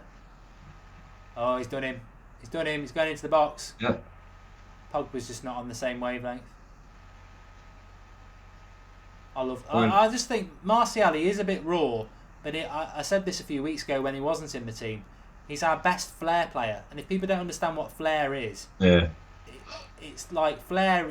It's untamed. It's like it's unpredictable, but it's interesting. Like Zlatan's got a shot. He's got to get it. I think Zlatan's had a poor game today. He has, yeah. Shoot! Yeah. Oh, come on. Rubbish. Oh. I just don't think Zlatan's at the races. He'll probably go and score in a minute, but he doesn't look like he's at the races at all. There's something not right with him tonight either. It's like Bailly in the first half. I didn't think he was all there, not 100%, but he's been a lot better in the second half, and Daley Blind as well, creating the overlap down the left-hand side as well. So the team's a lot better, a lot sharper than what it was. Come on. Oh. Take some of your live comments. Martial and Herrera playing well, says United lads. I would agree with that. Man of the match, Pogba, says Andrew Thompson. Who do you think is going to win the Europa League marks as killer turtle? I'd put Roma there. I hope we stay in it for as long as possible because I will lose interest if we go out. United is playing shitty, says Adel Amarji. No, it's been postponed because we're playing Southampton in the final. Don't trust Howson, says 1989 Nicky D. Don't know what that's all about. You want to give us a little bit more? Mark, give the United States fans some love, says Danny Vals. The United States is a massive country. I know you're going through a little bit of divided opinion. It's a bit like Rooney with United. You've got Trump. He's divided opinion. But we love the United States on the United Stand. We love every nation on the United Stand because we are massively about the global support. So, you know, sorry. I want... Marcus is moaning. I don't know why. Oh, did you just see that? What? I thought you were moaning about Trump. No, sorry. Herrera just picked up a yellow. He's banned now for the second game. What did he do? He slid across the floor and the ball touched his hand as he was sliding. Not necessarily a bad thing. It's well. not necessarily a bad thing. You just play Carrick in the second leg. If you are an American fan and you're new, subscribe to the channel because we want to get big in America because we'd quite like to come over and do some sort of show in Vegas. You know, maybe have a Vegas show, the United Stand for about 3 months, expenses paid, and do live stuff from there. So yeah, we really want to get big in America and Australia and Dublin, definitely Dublin, and you know, anywhere really. You know, we'd love to come over and get involved, but United Stand on tour. I'd love to. Somebody said that actually. I think United are going to be on tour in the summer. Unfortunately, we aren't full-time Devils. We're not backed by a media company who just pay them thousands of pounds to go all over the world, which is fantastically lucky for them and well done to them. Not bitter at all, but I would love to be coming over to America for the US tour in the summer. We won't be, but we will cover it as we always do with the Watchalong. But you know, maybe one day we will. Maybe one day. But you know, the year we do it, we'll probably be going to Syria. But I know I would love to do it. I would love to do it. I would, wouldn't it? That'd be quite an interesting thing to do, actually. Yeah. But United are global. We love it. I love it. I've always loved the fact that, you know, and to be honest, we might have some Arsenal fans on tonight because we do get Liverpool and Arsenal fans watching the Watchalong. And if you are an Arsenal fan, just give up. There's no future in it. Give up and come to the good side. Come to the light. Come to United and support United. I ain't got a problem if you've supported Arsenal all your life and you come to United. The more United fans, the better. It's the right thing to do. Your life will become more enjoyable. There's a deeper depth of fan for a start. You don't have to listen to idiots going blood, blood, blood and talking absolute shit about their club. I mean, just very quickly, I mean, the saint-etienne are on the attack here. The educated view on whether Wenger should leave Arsenal or not from an outsider who would love him to stay anyway because they'll never win a title. Actually, as an experienced Manchester United fan, as many of us are, when you lose somebody who is institutionalised in your club, like Sir Alex Ferguson was at Manchester United and Wenger is at Arsenal, obviously there's a world of difference because, you know, Sir Alex used to win trophies, and all Wenger did is win the top fourth place cup. You will go through a transitional period and you'll be very lucky if you go from that transitional period to success. We saw it with Moyes and Van Gaal. It's taken us 3 or 4 years and we're still on that progress of trying to get back to where we were. The one thing about Wenger is that Arsenal fans are too thick to realise. They think that when Wenger goes, they'll get someone like Simeone or a Pep or someone like that who'll come in, they'll start spending a load of money and they'll win titles. You're having a bloody laugh. Your owners at Arsenal love Wenger because he spends no money, but year in, year out, he gets them top 4 and they get to the latter stage of the Champions League. If you're a businessman and not a football fan, he brings in, you don't get a hell of a lot more money for winning the league and winning the Champions League to where he takes you in the Champions League and getting you in the top 4. From a business perspective, he is a dream. He is a meal ticket. You are not going to get rid of that meal ticket and bring somebody in who's going to spend a hell of a lot more money just to get you a little bit more money in prize money, potentially. They're in for a bigger shock than they've ever been, Arsenal, and I warn them now. Schwartz says open another bottle. I've left it long enough that I don't go and open another bottle now. I'll stick to water. I'm worried about United, Marcus. Well, we've still got half an hour left, but 1-0 is not a good result to take to Saint-Etienne. I don't know what people are thinking at home. No, it's not really. But I mean, as long as St Etienne don't score, it won't be that bad. I don't think.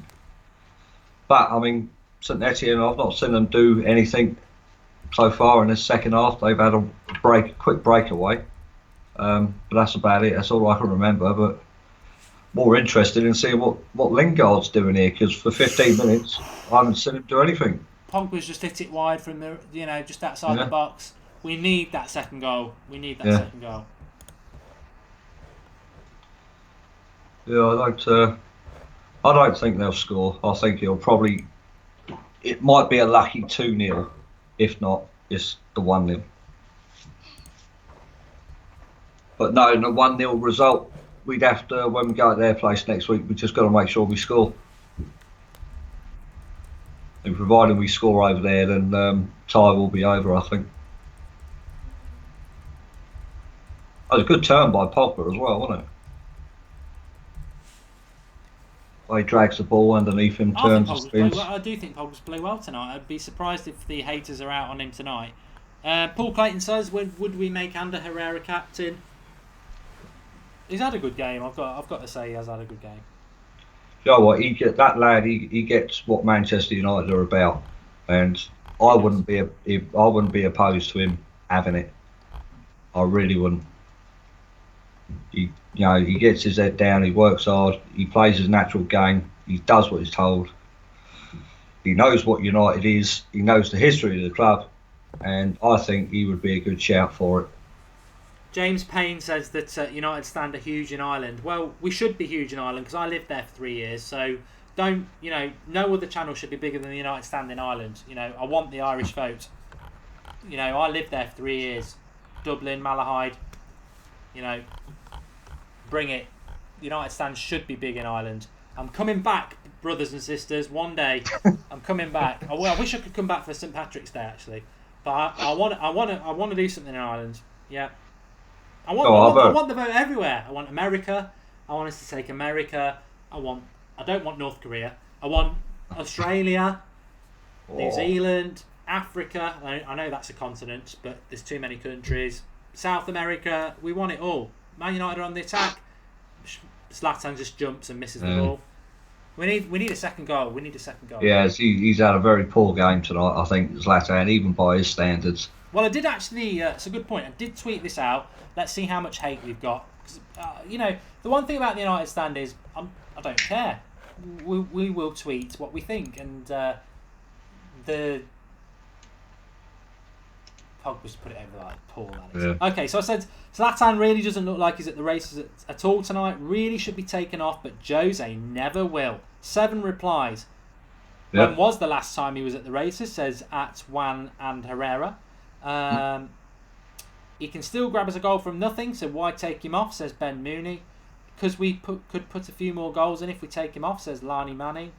Did he not get a goal? Says Hoof Hurted. You see, you always get the literal replies. The clever dicks, I call them. It's a shit goal, and he's done nothing since. Let's admit that Ibrahimovic's passing is awful, so there's last guy standing. And Johan Stangness, probably from Sweden, says, I don't agree at all. He is, and wouldn't surprise me if he gets one more goal. He said some word I couldn't say. Nigel Horwath, I agree completely, Mark. You are fantastic. Poor performance disguised by a lucky goal from an awful free kick. I think that's the comment of the night. And Man United fan 123 says, when was the last time he was subbed? I'll tell you when. Never. He's never been subbed. That is. This is why I think we need another striker, mate, in the summer, because we don't want to be relying on him again for next season, especially if we're in the Champions League. The goals have got to come from somewhere else. I mean, it's all right saying that, if we get Griezmann, play him up top with Zlatan and things like that, but Zlatan can't play every single game. And Lingard's just been booked. Well, I know you like your stat of he scores, every other game, but so far. Well, here's an interesting prediction into the future. Rashford's coming on. It should be for Zlatan. It should be, yeah. I guarantee it's not. Oh, Lingard, Jesus.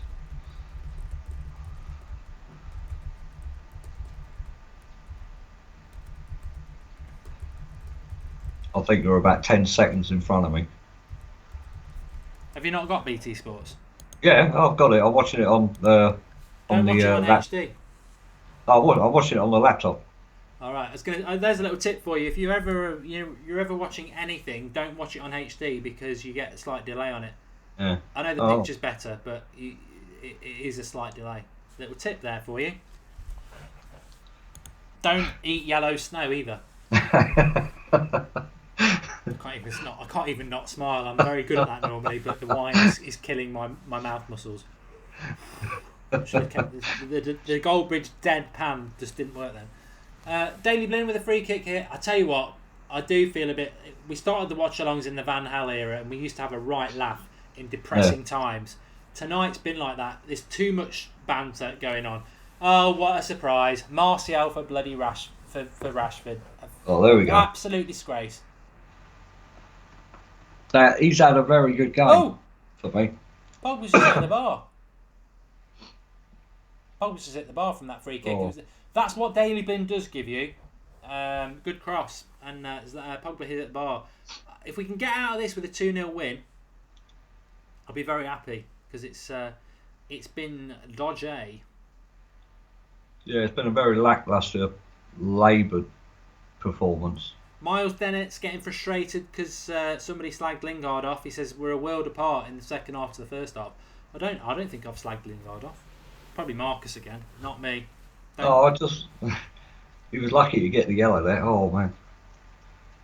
I don't know where you're getting your referee stuff from because you were moaning about the Martial thing was an accident. I thought Lingard's yellow card was soft. No, Lingard's one's a high foot. And Martial swung his arm. Yeah, but neither are done deliberately. Well, no, but I mean, Herrera's yellow card was stupid. But I mean, Martial and Lingard's one, yeah, definitely yellows for me. Rashford for Mata. It's not Zlatan. Well, at least that ain't Martial then either.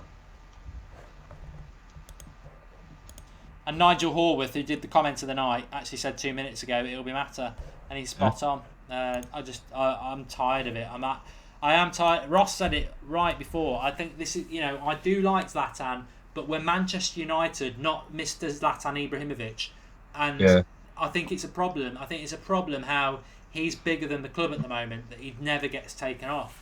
I'll hold off. Pogba. Yeah. Well, Pogba is actually playing well. I think Pogba should have been taken off against Liverpool. I do agree with that.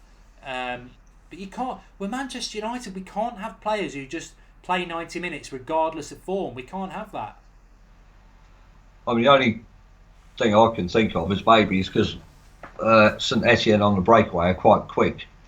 And I think Rashford's a bit quicker than Mata, isn't he? So the great thing about Zlatan is he won't be here for long. Yeah. It's not going to be a problem for more than 1 or 2 years. So, and Pogba will get better and better. But you say that, it won't be a problem for like another year. But, I mean, next year, hopefully, we're in the Champions League. So, it could be a very big problem. Another yellow card. He's card happy. Pogba's booked now. I think this looks really soft. I think the only people who are on a yellow were Herrera and Bay, I think. Again, he has thrown an arm a bit, Pogba, but that's worse than Martial's, that is. I'd be more worried if Bailey got another yellow, actually. I'm not really that worried, to be honest. It's not a priority for me. Well, no, but you go away to Saint-Etienne without Bay. I mean, we saw what our defence... I don't think we're winning Saint-Etienne. I've not seen enough, from what is effectively our first team, I've not seen enough that makes me think we'd go to Saint-Etienne and win.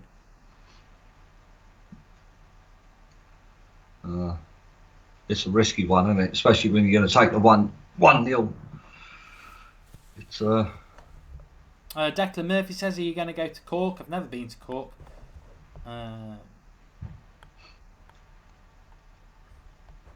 James Reed wants you to open another bottle.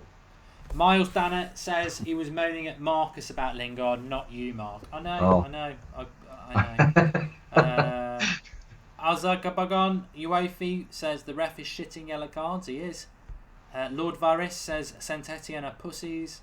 And Nico Dominiquez says, first off, even Ronaldo on a bad game gets substituted, which is true.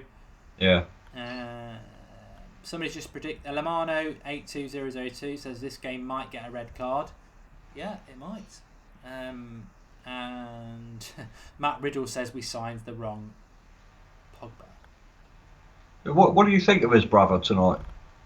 He's done all right. Yeah. He could probably play for Sheffield Wednesday if he tried really hard.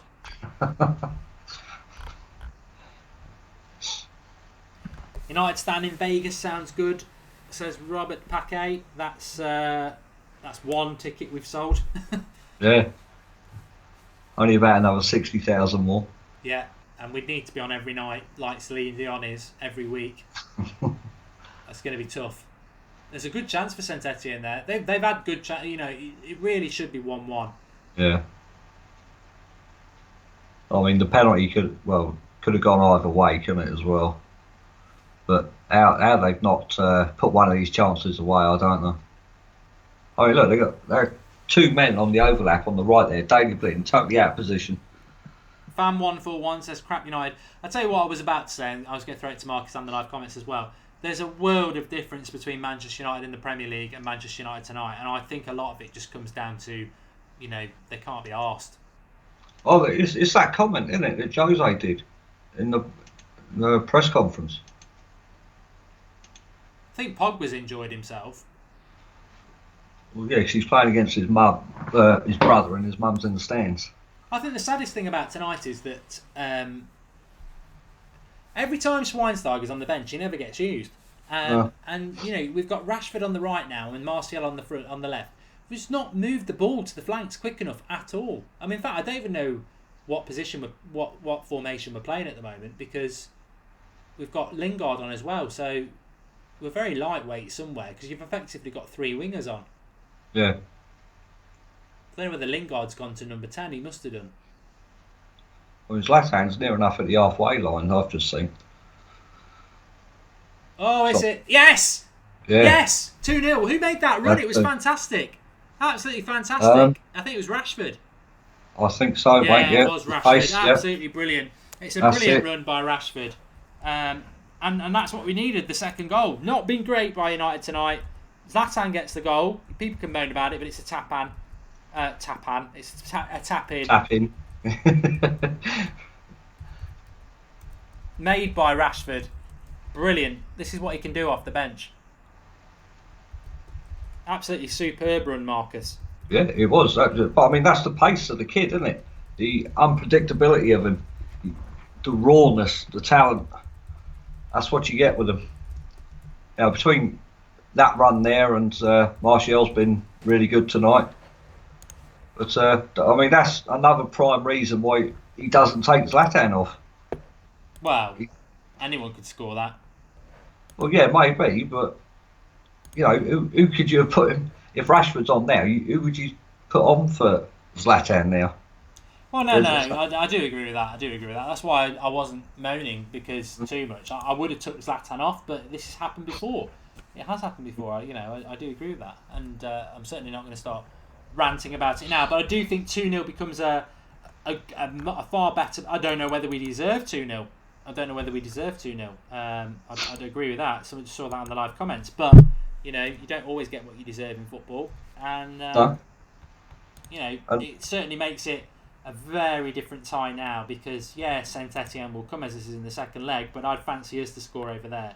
And then you get the away goal. A clean sheet becomes more important now because if we can shut them out, I can't see that they'd have to beat us. You know, if you get a clean sheet and a 2-0 and there's no away goals involved, it's a very hard game for the opposition.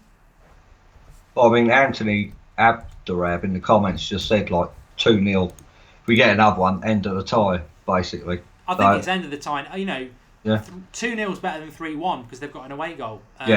So this could be 3-0. Lingard, Oh, just Oh, wide. this. He's hurt his wrist. Would you give it 5-10 minutes and then shut up shop now? Yeah, I would. Yeah. I think the midfield is a little bit light with Lingard playing as a number 10. I'll get Schweinsteiger on for Martial, put Lingard on the right, Rashford on the left, and shut up shop in the midfield. That's what I would do. I'd do it now. Yeah. Because 2-0 is a good it's a good result. I know people are saying, I said 3 or 4-0 is what we need, but 2-0, this game's over because we won't get beat 3-0 in France. No. And to be honest, an away goal in France and it's over. Yeah, it's well. Hopefully, I mean they play better than this next week, and we get a decent result out there. But I must ask that as well. I don't know whether people have realised next week is it's a 5 o'clock UK kickoff. So who actually is watching the game? People might have school or work or whatever like that. It's a rubbish time, absolutely rubbish time. That's the bad side of the Europa League. It's a Wednesday as well, isn't it? Next week's. It is a Wednesday, so I mean the good thing about that is it means we get an extra day's rest for the League Cup final on the Sunday. But Yeah. Patrick Schoberg, probably Swedish, says Zlatan haters be quiet. I don't think people hate Zlatan. I think there's a valid point that you should never have a player who doesn't get subbed, and we all know he's never going to get subbed, and that's wrong because it makes it predictable for the opposition. If you know Zlatan's never going to get subbed, you know tactically how to set up a lot of the time. Yeah, I do think with his reputation, I know age sometimes goes against players, but with Zlatan, he's got fantastic physique for his age. But I do expect more of him from what he's done in football and the clubs that he's been at. I do think we should expect a little bit more from him. He's done fantastic this season, Zlatan. I'm not going to deny that. Oh yeah, overall, I just think he should be subbed off more. I don't think it's right. He's Manchester United, not Zlatan Ibrahimovic. And I know his arrogance is quite funny at times, but Manchester United are bigger than Zlatan as far, good running here, good defending. If we get the third goal, bellissimo. It's the icing on the cake. Rick Turner says, love the show, watch every day. American fan from Michigan, subscriber as well. The Americans are getting involved tonight. They are kicking ass. That's all we're hearing from.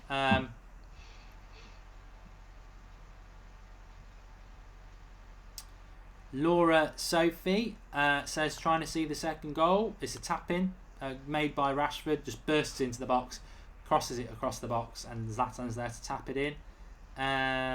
Paul Clayton, Mark, does Zlatan remind you of Eric Cantona? No. Not at all. No. I'm old enough to remember Zlatan. I'm definitely old enough to remember Zlatan at United because it's happening right now. I'm old enough to remember Cantona at United. Totally and utterly nowhere near. Zlatan is nowhere near. Cantona's just an enigma, and he was in his prime at United. I don't think in fairness to Zlatan, he's not in his prime. He's still a world-class player, but he's not in his prime at United. And Cantona was a different sort of player. He could run past 4 or 5 players, all sorts. Zlatan's very good, but he's not Cantona. Cantona's, a legend for Manchester United. Zlatan isn't yet. I don't think he will be either. I think time's against him. Yeah. Miles Chapman, another American fan from Connecticut, says the United Stand is the best channel on YouTube. What a comment that is. New Mexico in the US, we are on fire tonight, says Antonio Serrano. The Americans are coming all over the live comments box. Cantona different class, says Andrew Thompson. Valencia is a beast, says Joel Merry. Valencia, he's done pretty well tonight as well, I think. Damien McKee says Ibrahimovic has the swagger of Cantona, but Cantona is in a different class. He is. Zlatan would be in the infants, and Cantona would be in the 6th form. Good way to put it. Yeah. 6th form is like, I don't know what it is in America. Houston, Texas, says George. Canada here. Rivalry from Dev Dadaka. Ibri Mahino is from Connecticut as well, and Melik is from Ireland. Greetings from Croatia, says Rock Your World. Orlando, Florida, says Wishacum. The Americans are coming hard tonight. They are. Where are the Canadians? Well, where are the Australians? Where are the Africans? Where are the Asians? Where are the Brits? Jamaicans. Dulwich dudes fighting back from Singapore. NYC. NYC. I've never been to New York. I'd love to go to New York. In fact, I got invited by a family member at Christmas. Might be going in December. Yeah, you should try and go, mate. Fantastic place. USA, North Carolina. Make sure you take a load of money with you, though. Why is it expensive? Oh no, it's not expensive until you start going shopping. What I like about America is they actually get snow. We never get any snow here. It's just rain. And we don't really get much sun either. I think the I do envy countries. There's a chance for Saint-Etienne here. Let's get on the game. It's 83 minutes in. It's right on the edge of the box. They score this and it really it's does. Back on, isn't it? Yeah, it's the away goal. They're one behind. This is not good. We need a clean sheet out of this. Mustafa's from Pakistan. Tom Turner's from Bournemouth. I'm not laughing at Bournemouth. I'm just saying, we're getting people from all over the world. Kenya. We'll get Stoke in a minute. Is he not laughing there? He's hit the wall. He's still carried on. It'd be bad defending if we don't do anything with that. It's a goal kick. Good. 84 minutes in. Marcus is going to talk a little bit more than me for a moment because I've got to set up the live stream, and that's what I do for the last minutes because I like to go seamlessly from this stream into a live match reaction. Ashley Young's coming on. Jesus wept. Wow. See, no Schweinsteiger again.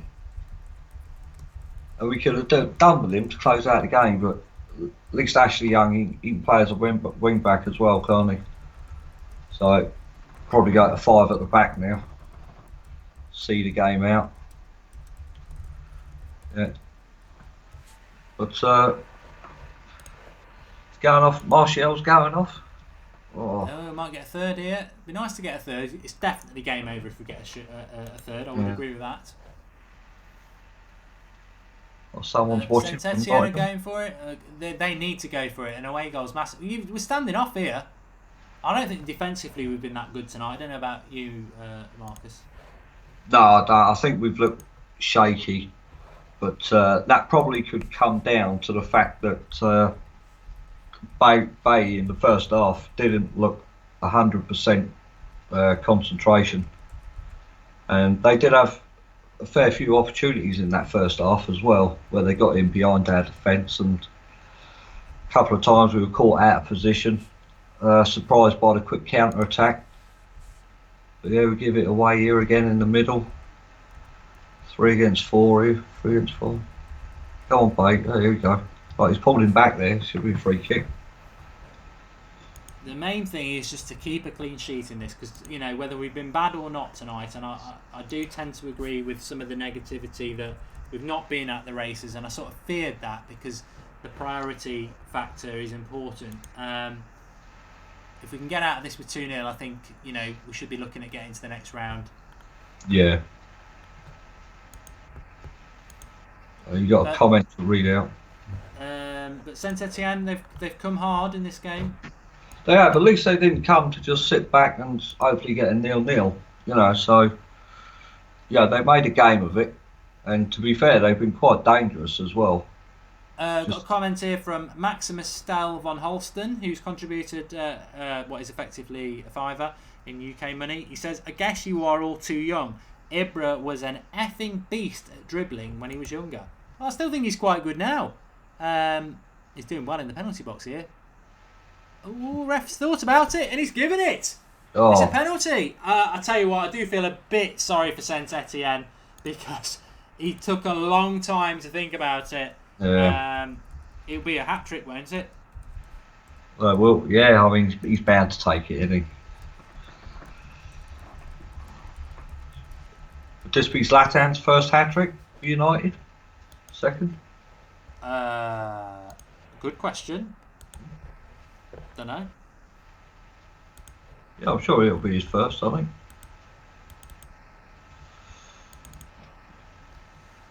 It was a bit of a soft, He went down like a ton of bricks there, didn't he? He's been hanging around with. Yeah,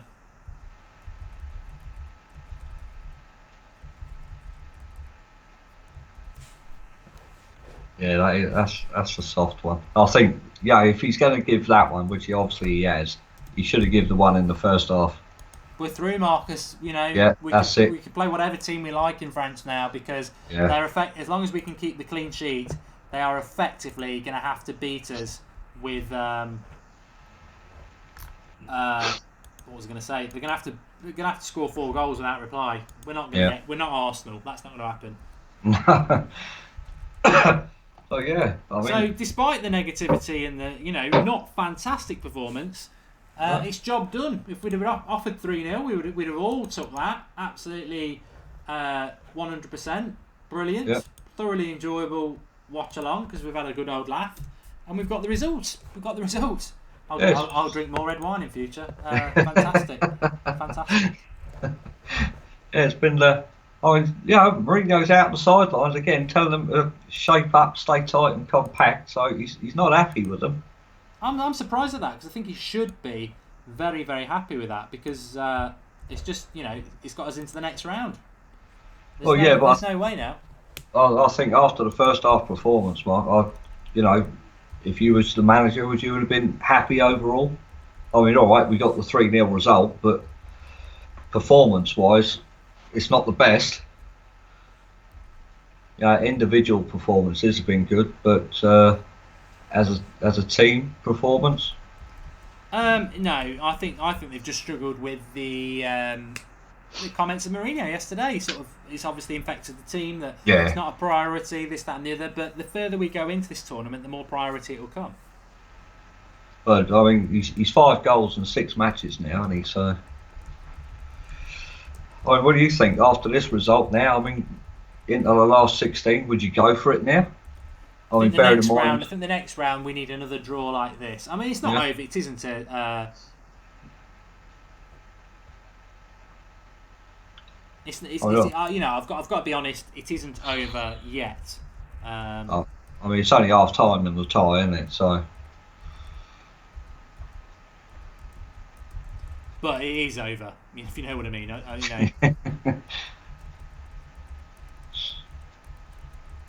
mean, yeah, have we seen the injury time come up yet? No, I'd say there won't be that long. I mean, as long as we keep a clean sheet, which I think we will do, we're going to be fine in this. But I mean, what are you thinking at home? Who's been your man of the match? Do you have to? You sort of feel that if it's a hat trick, then Zlatan should get it, but he wouldn't be my man of the match, Marcus. No, not for me either. I mean, man of the match for me, I'd give a shout for Pogba or.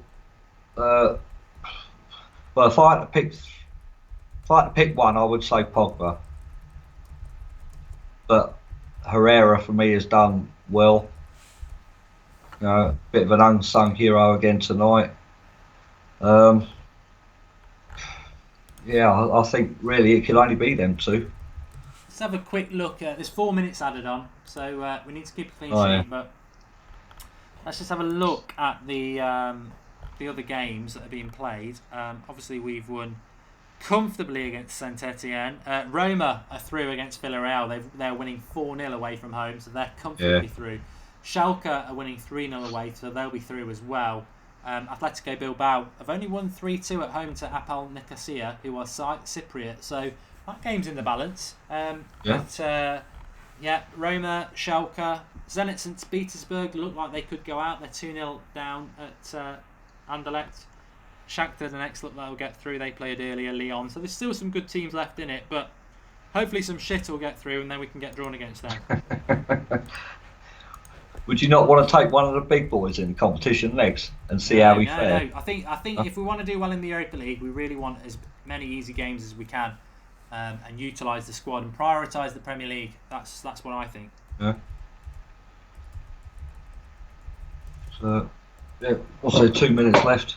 just over 2 minutes. Yeah, I mean, I think the score, in a way, kind of flatters us as a team. I mean, we haven't been great, not at our best, certainly not. But like I say, you can only play what's in front of you, and to be fair, Saint-Etienne's posed quite a threat as well.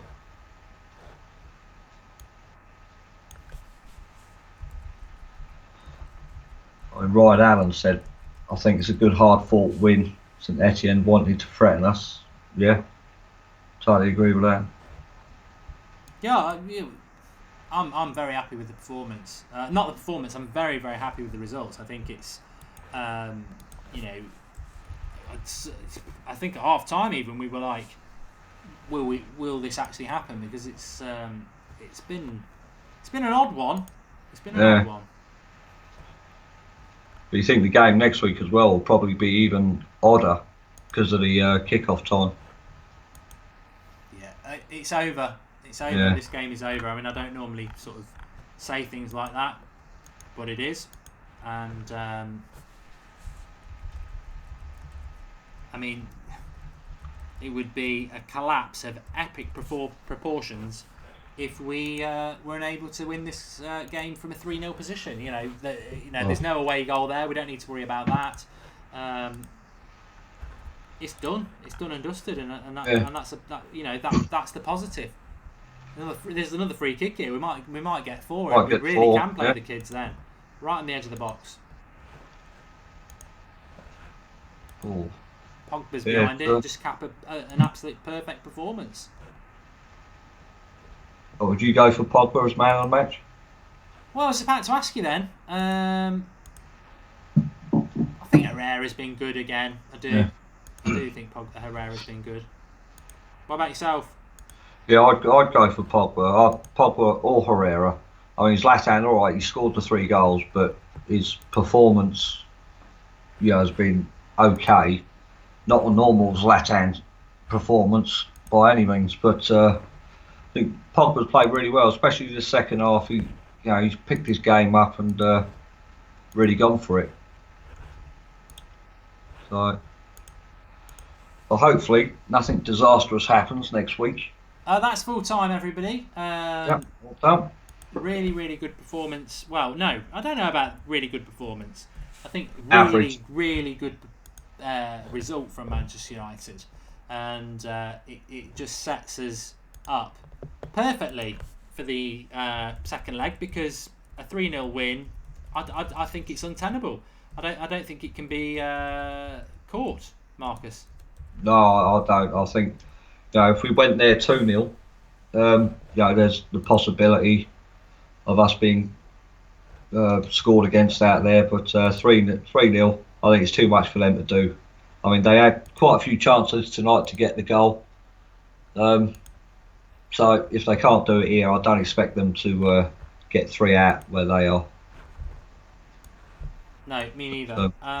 Let's have a quick look. Yes, it's not a fantastic performance, but job done, like you say. And we can look ahead now. I think Mourinho will have one eye now on the FA Cup and the Cup final next weekend, and go from there, see what happens there now. So you were going Pogba as your man of the match? I would, yeah. Anybody else stand out for you? Not Zlatan, even though he got a hat-trick? No, I don't think. I mean, it wasn't a fantastic performance by Zlatan, I don't think. There you go. You heard it first there. He's not fantastic. I mean, I do agree with that, but I suppose this is why those people who get frustrated by him, why doesn't he get substituted? Mourinho's just going to have the answer for you straight away there. Why should I sub a player who is impeccable and gets a hat-trick? A funny old hat-trick it was, I must admit, but there you go.